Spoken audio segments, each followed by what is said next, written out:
کسی بھی قوم پر اتنا بڑا سانحہ اور حادثہ فاجعہ صرف چند لوگوں کے کرتوتوں کے نتیجے میں نہیں آتا، جب تک کہ قوم کا اجتماعی طور پر فساد پیدا نہ ہو چکا ہو۔ اللہ تعالیٰ کا قانون یہ ہے کہ افراد کی برکتیں تو پھیل سکتی ہیں کہ پوری قوم کے اوپر سائبان بن جائیں، جیسے نیکیوں کا قاعدہ ہے کہ 10 گنا سے 700 گنا تک بھی اللہ تعالیٰ اجر دے گا، لیکن گناہ کی سزا بالکل حساب کے مطابق ملتی، زیادہ نہیں ملتی۔ لیکن جب پھر سزا آتی ہے تو چوتھا قانون یہ ہے کہ پھر گیہوں کے ساتھ گھن بھی پستا ہے۔ وَاتَّقُوا فِتْنَةً لَا تُصِيبَنَّ الَّذِينَ ظَلَمُوا مِنْكُمْ خَاصَّةً، ڈرو اس عذاب سے، اس پکڑ سے، اس سزا سے۔ جب اجتماعی فساد ہو گیا تو جو لوگ فساد میں خود ملوث نہیں ہیں وہ بھی مجرم ہیں، انہوں نے روکا کیوں نہیں؟ اتنی بڑی سزا۔ اسی طریقے سے یہ بات بھی نوٹ کیجئے، اتنا بڑا حادثہ، 93,000 ہمارا کڑیل جوان قیدی بنے۔ سابقہ امت مسلمہ کی تاریخ میں 587 قبل مسیح میں نیبوکڈنیزر نے جو تباہی مچائی تھی یروشلم میں، 6 لاکھ کو قتل کیا اور 6 لاکھ کو قیدی بنا کر لے گئے۔ شاید تاریخ انسانی میں اتنی بڑی تعداد میں لوگوں کو قیدی بنا کر اور ایک ملک سے دوسرے ملک میں نہیں لے جایا گیا ہوگا۔ 6 لاکھ کو بھیڑوں بکریوں کی طریقے سے ہانکتا ہوا لے گیا ہے بیبیلونیا، عراق۔ لیکن میں نے ہمیشہ تجزیہ کیا ہے 6 لاکھ میں 93,000 یا 1 لاکھ جوان نہیں ہوگا، اس میں بوڑھے بھی تھے، بچے بھی تھے، عورتیں بھی تھیں۔ ہمارا 93,000 کڑیل جوان گیا ہے، سپاہی سے لے کے جرنیل تک گیا۔ اتنی بڑی شکست۔ اور یہ بھی نوٹ کیجئے، یہ کوئی فوری بات نہیں ہوا کرتی، بات طویل ہوتا ہے۔ اللہ تعالیٰ مہلتیں دیتا ہے، اللہ تعالیٰ موقع دیتا ہے۔ یہ تو جب تک کہ پے بپے لگاتار جو غلطیاں نہ ہو رہی ہوں اور جرائم نہ کیے جا رہے ہیں، اس وقت تک اتنی بڑی سزا نہیں ملتی۔ اللہ تعالیٰ کے عدل سے، اللہ کے فضل و کرم سے، اللہ کے رحم سے، اللہ کی شان غفاری سے یہ بالکل بڑی ہے۔ اگر آپ ڈپرائیو کریں گے، احساس محرومی اس انتہا کو پہنچا دیں گے۔ میں نے کتاب لکھی تھی مسئلہ سندھ، استحکام پاکستان اس کے لوازم، 10 سال پہلے کی کتاب ہے، اور اس کے بعد مسئلہ سندھ پر۔ سیاستدان نہیں ہوں، میدان میں نہیں ہوں، بازار سے گزرا ہوں، خریدار نہیں ہوں، لیکن حالات کو جانتا ہوں۔ مجھے بصیرت اللہ نے عطا کی ہے۔ سرما ہے میری آنکھ کا خاک مدینہ و نجف، مدینہ و نجف کی بجائے کہہ دیجئے ہماری آنکھ کا سرما ہے قرآن اور سنت، اللہ کی کتاب اور اس کے رسول صلی اللہ علیہ وسلم کی سنت، اس کی احادیث۔ یہ بصیرت ہے ہماری بھی۔ بنی اسرائیل کے بارے میں وہ ساری بحث کرنے کے بعد کیا فرمایا تھا جو ہم پر بھی 100% راست آتا ہے؟ عسیٰ ربکم ان یرحمکم، تمہارا رب اب بھی تم پر رحم فرمانے کے لیے تیار ہے۔ وَإِنْ عُدْتُمْ عُدْنَا، لیکن اگر تم نے پھر وہی روش اختیار کی، ہم بھی وہی کچھ کریں گے۔ وَجَعَلْنَا جَهَنَّمَ لِلْكَافِرِينَ حَصِيرًا، اور جہنم تو ہم نے تیار کی ہوئی ہے کافروں کے لیے، وہ باڑا تیار ہے۔ إِنَّ هَذَا الْقُرْآنَ يَهْدِي لِلَّتِي هِيَ أَقْوَمُ، اور اللہ کی رحمت کا دروازہ شاہ درا یہ قرآن ہے۔ آنا ہے سائبان تلے، یہ قرآن کا سایہ ہے۔ داخل ہونا ہے رحمت خداوندی میں، یہ شاہ درا ہے، یہ دروازہ ہے۔ ان ھذا القرآن یہدی للتی ہی اقوم، سمجھ لیجئے اچھی طرح، میں نے اگر اپنی زندگی کے 30 برس لگائے ہیں اس قرآن مجید کے پڑھنے پڑھانے سیکھنے سکھانے، انجمن بنانے اور قرآن اکیڈمی بنانے اور قرآن کالج بنانے، قرآنی تربیت گاہیں اور کیسٹس، تو یہ کوئی مولویانہ میرا کوئی پیشہ نہیں ہے۔ میں نے تو سن 54 میں MBBS کیا تھا، یہ کوئی میرا مشغلہ نہیں، کوئی ہابی نہیں، یہ اس تشخیص پر ہے۔ یہ سارا کام ہوگا قرآن کے ذریعے۔ خار از محجوری قرآن شدی، شکوہ سنجے گردش دوران شدی، اے تو شبنم بر زمیں افتندئی، در بغل داری کتاب زندگی۔ وہ زمانے میں معزز تھے مسلمان ہو کر اور تم خوار ہوئے تارک قرآن ہو کر. میں تو کہتا ہوں 1 کروڑ کی بنائیے، 12 صوبے بنائیے اس ملک کے، اور جو بھی اس ملک کا ویل وشر ہے ہمیشہ یہی کہتا ہے یہ صوبائیت کی لعنت ختم اس سے ہوگی. چھوٹے صوبے بنائیے. آپ نے نہ معلوم کتنے نئے ضلع بنا لیے، نئے ڈویژن بنا لیے، نئی تحصیلیں بنا لی، نئے سب ڈویژن بنا لیے. صوبہ معلوم ہوتا ہے کہ قرآن و سنت کا لکھی ہوئی کوئی لکیر ہے، آسمان سے اتری ہے. انگریز کے بنائے ہوئے صوبے، اور وہ مقدس ہو گئے. ان کو تو ایک مرتبہ توڑ کر، اور کم سے کم 12 صوبے اس ملک کے جو ہے 1 کروڑ کے انداز کا ایک صوبہ بننا چاہیے. اور اس میں لسانی جو ہے معاملات کو بھی سامنے رکھیے. اگر پٹھان کہتے ہیں ہمارے صوبے کا نام پختونخوا بنائیے، کیوں آپ کے پیٹ میں مروڑ اٹھتا ہے؟ کیوں آپ کا نام پنجاب ہے اس صوبے کا؟ اور سرحدی صوبہ نام رکھا ہوا. کون سی سرحد؟ پاکستان کے 4 صوبے سرحدی صوبے ہیں. پنجاب اس کا شمال مشرقی سرحدی صوبہ ہے، سندھ جو ہے اس کا جنوب مشرقی سرحدی صوبہ ہے، بلوچستان اس کا جنوب مغربی سرحدی صوبہ. یا تو سب کے نام یہ رکھ دیجئے، تب بھی کوئی منطق ہے، کوئی دلیل ہے. ورنہ ہندوستان اتنے بڑے ملک میں تو شمال مغربی سرحدی صوبے کے کوئی معنی تھے. آج کیا معنی ہے اس کے؟ بلوچستان بلوچوں کا صوبہ ہے، بلوچستان نام ہے کہ نہیں ہے؟ بعض چیزوں کو خام خواہ جو ہے ہم نے اس کے ساتھ الرجی بنائی ہوئی ہے، اور ان چیزوں کو جو پوج رہے ہیں بیٹھ کر کچھ لوگ، کچھ دانشور جو ہیں، ان کو اس کے سوا کوئی اور چیز سوچتی نہیں. نئے صوبے بنائیے، نئے نام رکھیے. کہیں ہندوستان میں تامل ناڈو نام سے کوئی صوبہ تھا؟ اکثریت وہاں کے صوبوں کے نام بدل چکے ہیں. آندھرا پردیش کہیں تھا دنیا میں؟ تامل ناڈو کہیں تھا دنیا میں؟ سب صوبے بدل گئے. پنجاب جو ہم چھوڑ کر آئے تھے، جو تقسیم کے وقت چھوٹا پنجاب تھا، 3 ریاستیں بن چکی ہیں، اس کی 3 اسٹیٹس ہیں. ہماچل پردیش، ہریانہ جہاں سے میرا تعلق ہے وہ علیحدہ ریاست ہے پنجاب، اور یہ پنجاب بڑا تھا. بہرحال اگر آپ ایک ملک کی وحدت کو قائم رکھنا چاہتے ہیں تو ان چھوٹے صوبے چھوٹے، اور انہیں زیادہ سے زیادہ آٹونومی دیجئے خدا کے لیے. ورنہ اور آپ پورے پاکستان کا ایک صوبہ بنا کر اور صدر مقام بنا رہے ہیں لاہور شریف کو. کس حساب سے صحیح ہے؟ جغرافیہ کے حساب سے صحیح نہیں، ڈیفنس کے حساب سے صحیح نہیں، لسانی اعتبار سے صحیح نہیں.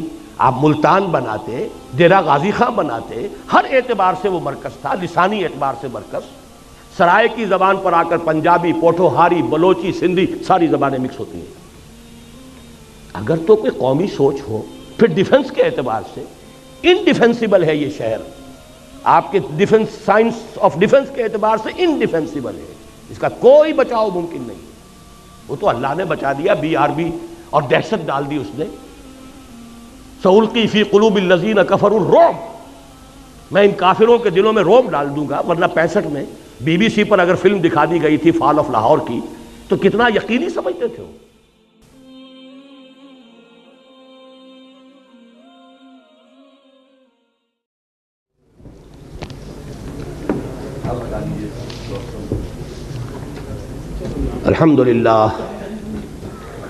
الحمدللہ وکفا والصلاة والسلام علی عبادہ الذین اصطفیٰ، خصوصاً علی افضلہم وخاتم النبیین محمد الامین وعلی آلہ وصحبہ اجمعین. اما بعد فقد قال اللہ تبارک وتعالی کما ورد فی سورۃ الشورى: اعوذ باللہ من الشیطان الرجیم، بسم اللہ الرحمن الرحیم. وما اصابکم من مصیبۃ فبما کسبت ایدیکم ویعفو عن کثیر. وقال تبارک وتعالی کما ورد فی سورۃ بنی اسرائیل: عسى ربكم ان يرحمكم وان عدتم عدنا وجعلنا جهنم للكافرين حصيرا. ان هذا القرآن يهدي للتي هي اقوم ويبشر المؤمنين الذين يعملون الصالحات ان لهم اجرا كبيرا وان الذين لا يؤمنون بالآخرة اعتدنا لهم عذابا أليما. صدق الله العظيم. رب اشرح لي صدري ويسر لي امري واحلل عقدة من لساني يفقهوا قولي. معزز حاضرین اور مہمانان گرامی، میرا یہ خیال ہے کہ اس بات پر وقت صرف کرنے کی ضرورت نہیں ہے کہ سقوط ڈھاکہ یا سقوط مشرقی پاکستان پوری دنیا کی تاریخ کے اعتبار سے بھی اہم واقعات میں سے ہے۔ خاص طور پر امت مسلمہ کو 20ویں صدی عیسوی کے نصف آخر میں اور 14ویں صدی ہجری کے ربع آخر میں جن دو عظیم ترین صدمات سے دوچار ہونا پڑا، ان میں سے ایک سقوط ڈھاکہ ہے۔ پہلا 1967 کی عرب اسرائیل جنگ، یروشلم پر یہودیوں کا قبضہ، مصر، شام، شرق اردن کی شرمناک شکست، اسرائیل کی عظیم توسیع۔ 1967 میں یہ حادثہ پیش آیا۔ امیین، اس امت کے دو حصے ہیں، امیین یعنی عرب،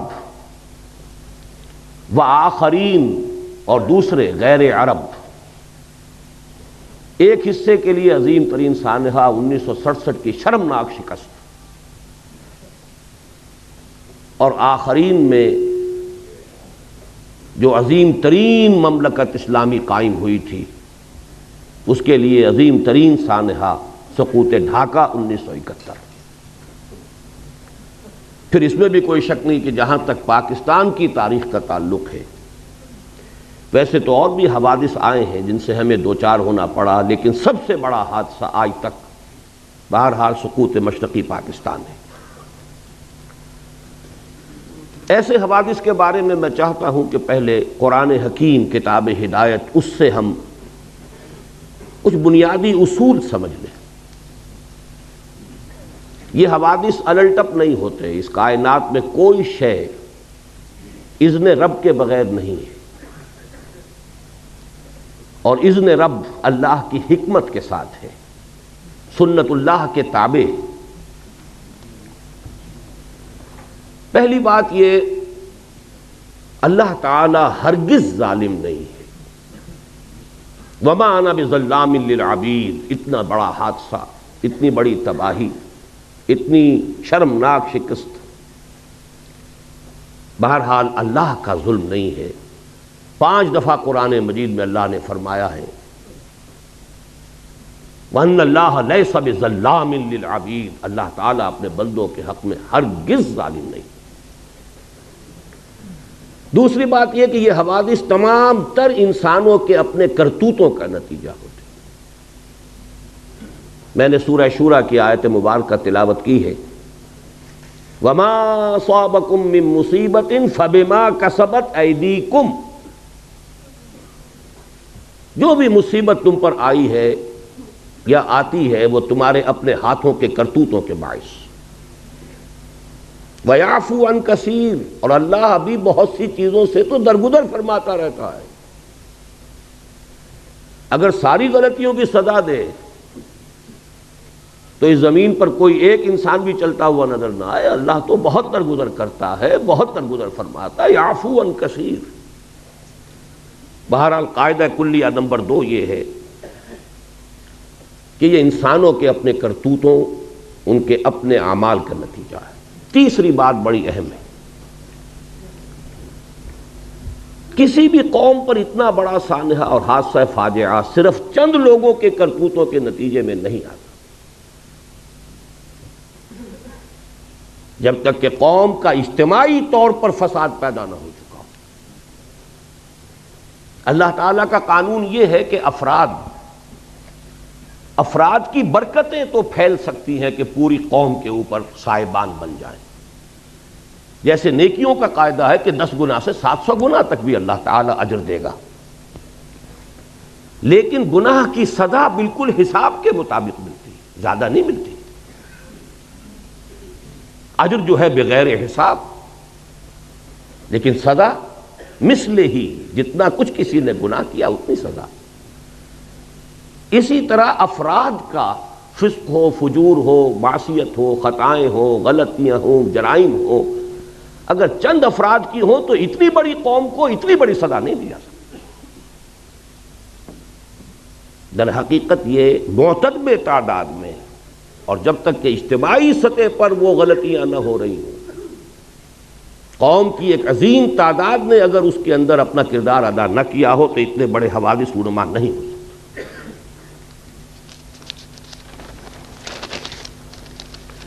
لیکن جب پھر سزا آتی ہے تو چوتھا قانون یہ ہے کہ پھر گیہوں کے ساتھ گھن بھی پستا ہے۔ وَاتَّقُوا فِتْنَةً لَا تُصِيبَنَّ الَّذِينَ ظَلَمُوا مِنْكُمْ خَاصَّةً، ڈرو اس عذاب سے، اس پکڑ سے، اس سزا سے۔ جب اجتماعی فساد ہو گیا تو جو لوگ فساد میں خود ملوث نہیں ہیں وہ بھی مجرم ہیں، انہوں نے روکا کیوں نہیں؟ لہذا پھر جب سزا آتی ہے تو پھر اس میں وہ چاہے وہ گناہ میں اور اس جرم میں شریک نہیں بھی تھے بالفعل، وَاتَّقُوا فِتْنَةً لَا تُصِيبَنَّ الَّذِينَ ظَلَمُوا مِنْكُمْ خَاصَّةً۔ پانچویں بات یہ کہ جہاں تک اس قسم کے حوادث کے آخری سٹیجز کا معاملہ ہے اس میں یقیناً کچھ افراد نمایاں ہو جاتے ہیں۔ والذی تولی کبرہ، وہ شخص کے جس نے سب سے بڑا گناہ کما لیا، وہ بھی ہوں گے، لیکن بہرحال یہ نہ سمجھیے کہ یہ در حقیقت صرف چند افراد کی، چند لوگوں کی سازش کا نتیجہ ہے، اتنی بڑی سزا۔ اسی طریقے سے یہ بات بھی نوٹ کیجئے، اتنا بڑا حادثہ، 93,000 ہمارا کڑیل جوان قیدی بنے۔ سابقہ امت مسلمہ کی تاریخ میں 587 قبل مسیح میں نیبوکڈ-نظر نے جو تباہی مچائی تھی یروشلم میں، 6 لاکھ کو قتل کیا اور 6 لاکھ کو قیدی بنا کر لے گیا۔ شاید تاریخ انسانی میں اتنی بڑی تعداد میں لوگوں کو قیدی بنا کر اور ایک ملک سے دوسرے ملک میں نہیں لے جایا گیا ہوگا۔ 6 لاکھ کو بھیڑوں بکریوں کی طریقے سے ہانکتا ہوا لے گیا ہے بیبیلونیا، عراق۔ لیکن میں نے ہمیشہ تجزیہ کیا ہے 6 لاکھ میں 93,000 یا 1 لاکھ جوان نہیں ہوگا، اس میں بوڑھے بھی تھے، بچے بھی تھے، عورتیں بھی تھیں۔ ہمارا 93,000 کڑیل جوان گیا ہے، سپاہی سے لے کے جرنیل تک گیا۔ اتنی بڑی شکست، اور یہ بھی نوٹ کیجئے یہ کوئی فوری بات نہیں ہوا کرتی، بات طویل ہوتا ہے۔ اللہ تعالیٰ مہلتیں دیتا ہے، اللہ تعالیٰ موقع دیتا ہے۔ یہ تو جب تک کہ پے بپے لگاتار جو غلطیاں نہ ہو رہی ہوں اور جرائم نہ کیے جا رہے ہیں اس وقت تک اتنی بڑی سزا نہیں ملتی۔ اللہ تعالیٰ کے عدل سے، اللہ کے فضل و کرم سے، اللہ کے رحم سے، اللہ کی شان غفاری سے یہ بالکل بڑی ہے۔ جو حوادث اس وقت پیش آئے ہیں جن کو کہ ہماری طب کی اصطلاح میں، میڈیکل ٹرمینالوجی میں ایکسائٹنگ کازز کہا جاتا ہے، اس کا کچھ تذکرہ آپ جنرل انصاری صاحب سے سن چکے۔ حمود الرحمان کمیشن جو کہ جس کی رپورٹ منظر عام پر نہیں آئی، اس میں بھی اسی قسم کے حالات ہی سے ظاہر بات ہے کہ گفتگو ہو سکتی ہے۔ میں نے جو قرآن مجید کے ان موضوعات سے متعلق اللہ تعالیٰ کی جو سنتیں ہیں، لن تجد لسنت اللہ تبدیلا، جو آپ کے سامنے رکھی ہیں، ان کے پیش نظر میں ذرا ایک طویل اور گہرا تجزیہ آپ کے سامنے رکھنا چاہتا ہوں۔ یہ ہماری قومی غلطیاں ہیں، ہماری اجتماعی غلطیاں۔ بڑی پیاری بات کہی ہے جنرل صاحب نے کہ ہمیں یہ اب بھی ہمارے صحافی دھوکہ دیتے ہیں کہ وہاں تو محبت ہی کے زمزمے بہہ رہے ہیں، وہاں جو نفرت پیدا ہو چکی تھی، اتنا عظیم انقلاب جو آ چکا تھا، اس کی صحیح خبر یہاں دی نہیں گئی۔ گئے اور جا کر چند دعوتیں کھائیں اور چند لوگوں سے ملے اور محبت کے زمزمے یہاں کے سنا دیے، اللہ اللہ خیر صلی اللہ۔ نفرت کی یہ انتہا، رونگٹے کانپ اٹھ کھڑے ہو رہے ہیں، آدمی کا دل لرز جاتا ہے۔ اور اتنا بڑا انقلاب، سن 46 میں 95% سیٹیں مسلم لیگ لے رہی ہے، اور کل 8 برس۔ سن 54 کے الیکشن میں 300 میں سے 10 سیٹیں، 290 گئیں۔ کچھ تو ہوا ہے، کوئی قیامت تو بپا ہوئی ہے. یہ انقلاب عظیم کہاں سے آ گیا؟ جس شہر میں مسلم لیگ کی تاسیس ہوئی 1906 میں، کتنا بڑا پروونس یونائٹڈ بنگال، اور طویل ترین عرصے تک مسلم لیگ کی منسٹری رہی. وہاں کے عوام کیوں آخر اس درجے آ گئے کہ اٹھا لو پاندان اپنا، میں باز آیا محبت سے؟ کوئی کرتوت ہمارے ہیں نا، کوئی جرائم ہمارے ہیں. اگر ان کو نہیں سمجھیں گے تو آئندہ بھی تاریخ اپنے آپ کو دہرائے گی. اسی لیے میں نے آیت سنائی ہے آپ کو. خصوصی میں نے ریکویسٹ کی تھی کہ یہ سورہ بنی اسرائیل کا پہلا رکوع یہاں پڑھا جائے، لیکن کریں کیا، زبان یار من ترکی ومن ترکی نمی دانم. آپ کو کیا پتا کہ کیا پڑھا گیا اور کیا آپ نے سنا؟ عسیٰ ربکم ان یرحمکم وان عدتم عدنا. تمہارا رب تم پر رحم کرنے کے لیے تیار ہے، لیکن اگر تم نے پھر وہی روش اختیار کی ہم پھر وہی کچھ کریں گے. یہ قانون ہے اللہ کا. عسیٰ ربکم ان یرحمکم. اپنے لچھن درست کرو، اپنے اعمال صحیح کرو تو ہم رحم کریں گے. عسیٰ ربکم ان یرحمکم وان عدتم عدنا. پھر اعادہ کرو گے، پھر وہی کچھ کرو گے، ہم بھی وہی کچھ کریں گے جو ہم نے پہلے کیا. وہی سزائیں ملیں گی، اس سے بڑے پیمانے پر ملیں گی. اور یہ تو دنیا کی سزا ہے. وَجَعَلْنَا جَهَنَّمَ لِلْكَافِرِينَ حَصِيرًا. ابھی تو آخرت میں جہنم ہم نے تیار کی ہوئی ایسے ناہنجاروں کے لیے. بہرحال اب ذرا حوصلہ کیجئے کچھ غلطیوں کے اوپر گفتگو کو سننے کے لیے. اس میں ہماری قیادت عظمیٰ پر بھی تنقید آئے گی. ہماری قیادت عظمیٰ کوئی معصومین پر مشتمل نہیں تھی، اور آج جبکہ 50 برس ہونے کو آ رہے ہیں، اب ہمیں اتنا بالغ ہونا چاہیے کہ ہم ان کی خطاؤں پر بھی نگاہ ڈال سکیں، سمجھ سکیں. معصومیت خاصہ نبوت ہے، نبوت ختم، معصومیت ختم. حادثہ مشرقی پاکستان کا سب سے پہلا سبب، اس کی غلطی کی بنیاد 1946 میں ڈالی گئی، جب 1940 کے ریزولوشن میں ترمیم کر کے اسٹیٹس کی بجائے اسٹیٹ، ایک ملک مشرقی اور مغربی پاکستان بنانے کا فیصلہ ہوا. کسی حساب سے یہ ایک ملک ہے نہیں. 1000 میل کا فاصلہ دو ملکوں کے درمیان میں سمندر ہوتا کوئی حرج نہیں. انڈونیشیا کے جزیرے ہیں، سمندر ہے بیچ میں. ہاسٹائل ٹیریٹری، اور ہاسٹائل سی ہاسٹائل، پیدائشی دشمن وہ درمیان میں. لیکن ہے کیا اصل مسئلہ؟ کیا اتنی بڑی خطا کیسے ہو گئی؟ اصل بات سمجھیے، مسلم لیگ کبھی بھی کوئی منظم جماعت نہیں تھی، یہ صرف ایک تحریک تھی. اور تحریک میں جذبات کا غلبہ ہوتا ہے، ہوش پر جوش غالب ہوتا ہے. عوامی تحریک کے لیے دو چیزیں چاہیے. کوئی عوامی احساس، وہ احساس تھا مسلمانان ہند میں کہ ہندو ہمارے ساتھ انصاف نہیں کرے گا، ایکسپلائٹ کرے گا، دبائے گا، انتقام لے گا 800 برس یا 1000 برس کی غلامی کا. کوئی زبردست لیڈر جو اس احساس کو سامنے لائے، اجاگر کرے، تحریک چل جاتی. قائد اعظم یقیناً بہت بڑے لیڈر تھے، اس میں کوئی شک نہیں. سن 37 کے بعد سے چارج لیا ہے، اسے تحریک بنا دیا. اس سے پہلے وہ سروں کی اور نوابوں کی اور جاگیرداروں کی صرف ایک بیٹھک کہہ لیجئے، اس سے زیادہ اس کی حقیقت نہیں تھی. لیکن یہ جب کلائمیکس ہوا ہے اس مسلم لیگ تحریک کا اور تحریک پاکستان کا، جذبات کی رو میں بہ کر، اور جذبات بھی بنگالی مسلمان کے، ایک فضل الحق ہیں کہ جنہوں نے مجبور کیا قائد اعظم کو اس قرارداد میں ترمیم کر کے ان کو دونوں کو ایک ملک بنانے کے. اس زمانے میں مجھے یاد آ رہا ہے قائد اعظم کا ایک جملہ. The British press has talked about some geographical difficulties in the way of Pakistan.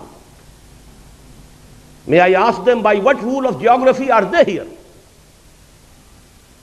برطانوی پریس نے پاکستان کی اسکیم کے بارے میں کچھ جغرافیائی مشکلات کا تذکرہ کیا ہے. کیا میں ان سے پوچھ سکتا ہوں کہ جغرافیہ کے کس اصول کے تحت وہ ہندوستان میں ہے؟ جملہ بڑا پیارا ہے، جواب بڑا مسکت ہے، لیکن بہرحال اس سے حقائق تو نہیں بدل جاتے. اگر یہ دو ملک بنتے، نوٹ کر لیجئے، ان دونوں کی ضرورت ہوتی کہ ایک دوسرے سے تعاون کریں. ہندو کا ذہن، ہندو کی ذہنیت بدلنے والی نہیں تھی. دونوں کو ہندو یا یوں کہیے بھارت کہیے، بھارت کے دستبر سے اپنے آپ کو بچانے کے لیے دوسرے کے تعاون کی ضرورت ہوتی. اگر علیحدہ علیحدہ ہوتے تعاون ہوتا، یکجا ہو گئے تو شکایتیں سامنے آئیں. اور فرض کیجئے تعاون آگے بڑھتا، کانفیڈریشن بن سکتی تھی. اور کانفیڈریشن ایسی شے ہے کہ جس کو جس وقت چاہیں آپ ختم بھی کر سکتے ہیں. آپ کو یاد ہوگا شاید مرحوم یونائٹڈ عرب ریپبلک مصر اور شام کا کانفیڈریشن ہوا تھا نا، کتنی آسانی سے ہوا، کتنی آسانی سے کھل گیا وہ.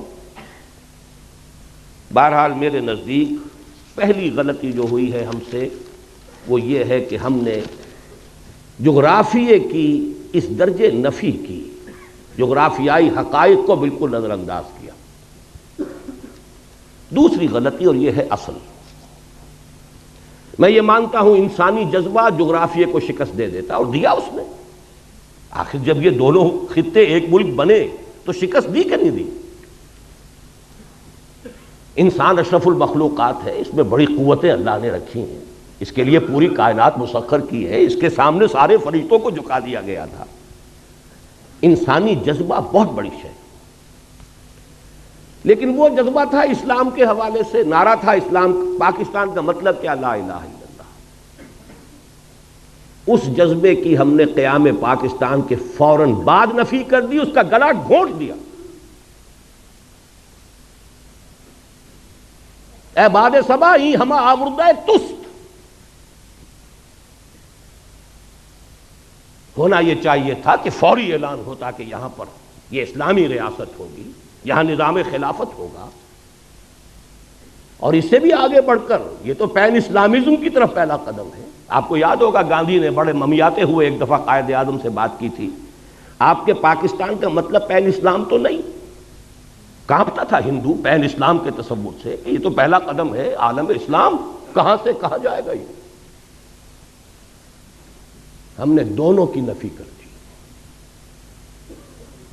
چاہے مسلم لیگ کی قیادت، دیکھیے نیتوں کا حال اللہ جانتا ہے، ہم نہیں جانتے. ہو سکتا ہے کہ مسلم لیگ کی قیادت اپنے ذہن میں، اپنے دل میں خالص اسلامی نظریات رکھتی ہو، اور یہ صرف مصلحت وقت کا تقاضا سمجھا ہو کہ اس وقت پوری دنیا میں پوری دنیا کو دشمن نہ بنا لیا جائے. بہرحال ہم نے چاہے مصلحتاً کیا ہے، چاہے یہ کہ ہمارا نظریہ ہی یہ تھا، واللہ عالم، کیا یہ ہے کہ ہم نے دنیا کے سامنے پاکستان کو انٹروڈیوس کرایا ہے ایک سیکولر جدید مغربی ریاست کی حیثیت.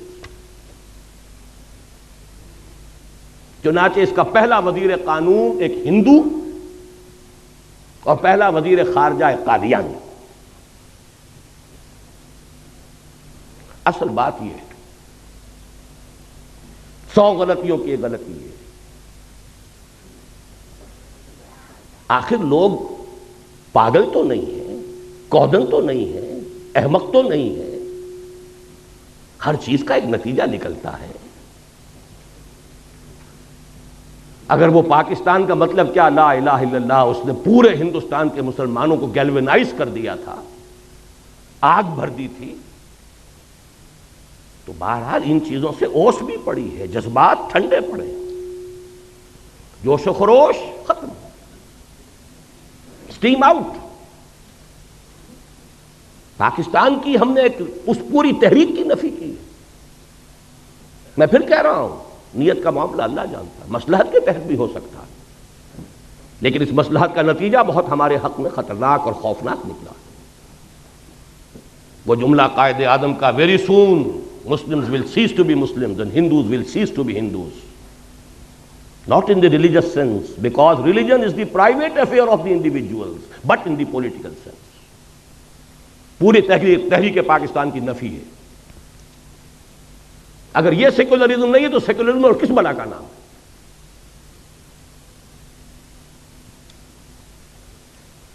12 مارچ سن 1949 کو جا کر قرارداد مقاصد بڑے رد و قدا، بڑے ہی لیت و لال اور بڑے ہی بادل داخواستہ منظور ہوئی. لیکن اس سے پہلے بہت سی اوس پڑ چکی تھی، جذبات ٹھنڈے پڑ چکے تھے. جس طور سے پاس ہوئی ہے وہ بھی لوگوں کو معلوم تھا کہ یہ انکہنی کہی گئی ہے. یہ پتہ نہیں معلوم ہے آپ کو کہ نہیں، ہندوؤں میں یو پی کے کچھ علاقوں میں جہاں مسلم تہذیب کا غلبہ تھا، وہاں ہندوؤں میں ایک رواج تھا کہ جب کسی کی جان نہیں نکل رہی ہوتی تھی، نزع کا عالم بہت طول کھینچ جاتا تھا، تو وہ کہتے تھے کہہ دے بھائی انکہنی کہہ دے تاکہ تیری جان نکل جائے. تو وہ لا الہ الا اللہ کہہ دیتا تھا، جان نکل جاتی تھی. یہ انکہنی تھی.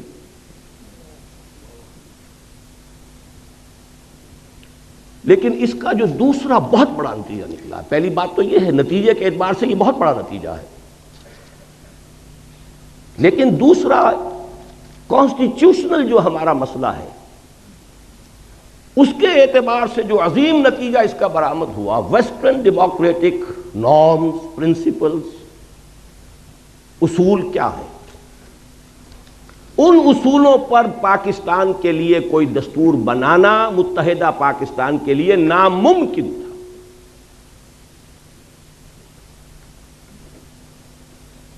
کیونکہ اس کا اصول ہے ون مین ون ووٹ. یہ تو اس کا وہ اصول ہے جس کو کسی شکل میں آپ کنٹروین نہیں کر سکتے. کس کو ڈس انفرنچائز کریں گے، کس کا حق جو ہے غصب کریں گے. اور حال یہاں یہ تھا کہ فار آل پریکٹیکل پرپزز مغربی پاکستان گویا کہ اصل پاکستان. رقبہ دیکھیے،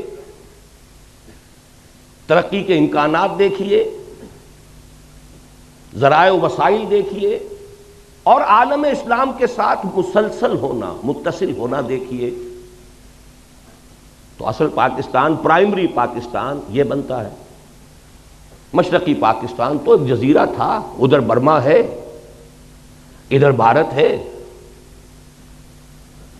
رقبہ محدود، آبادی بے انتہا، لیکن آبادی وہاں زیادہ یہاں کم. ایکویشن ہو کیا؟ نتیجہ یہ ہے کہ 12 مارچ سن 49 کو جب قرارداد مقاصد پاس ہوئی ہے تو ساتھ ہی ایک بیسک پرنسپلز کمیٹی بنا دی گئی کہ اب جو دستور ہمیں بنانا ہے اس ملک کا، اس کے بنیادی اصول کیا ہوں گے. اس کی پہلی رپورٹ آئی ہے ستمبر سن 50 میں، 1.5 سال بعد. اس میں چونکہ 2 ہاؤسز، اس پہ 2 اعتراضات ہوئے. ایک اعتراض تو یہ ہوا کہ اس میں اسلام کا اب سرے سے ذکر نہیں تھا، گویا کہ قرارداد مقاصد کی حیثیت تو ایسی تھی جیسے سینما کا افتتاح کرنے کے لیے تلاوت قرآن کرا دی جائے. باقی اصل دستور جو بننا تھا اس میں اسلام کا سرے سے کوئی تذکرہ نہیں. لہذا ایک تو اس کی وجہ سے وہ اوس پر اوس اور پڑ گئی کہ یہ قرارداد مقاصد پاس کر کے بھی نیت ان کی نہیں ہے اسلام کی طرف آنے کی. دوسرے یہ کہ وہاں 2 ہاؤسز جو ہے تجویز کیے گئے، اور اپر ہاؤس میں ہر صوبے کو مساوی جو بھی عام اصول ہے. مشرقی پاکستان کے لوگوں نے کہا کہ نہیں، اس طرح تم ہمیں اقلیت میں تبدیل کر رہے ہو. اپر ہاؤس میں تو پھر 5واں حصہ ہے ان کا، وہاں تو آبادی کا حساب ہے نہیں. وہ ختم ہوئی. اس کے بعد دوبارہ پھر یہ جا کر دسمبر سن 52 میں بیسک پرنسپل کمیٹی رپورٹ پھر آئی. اس میں پیریٹی کی گئی.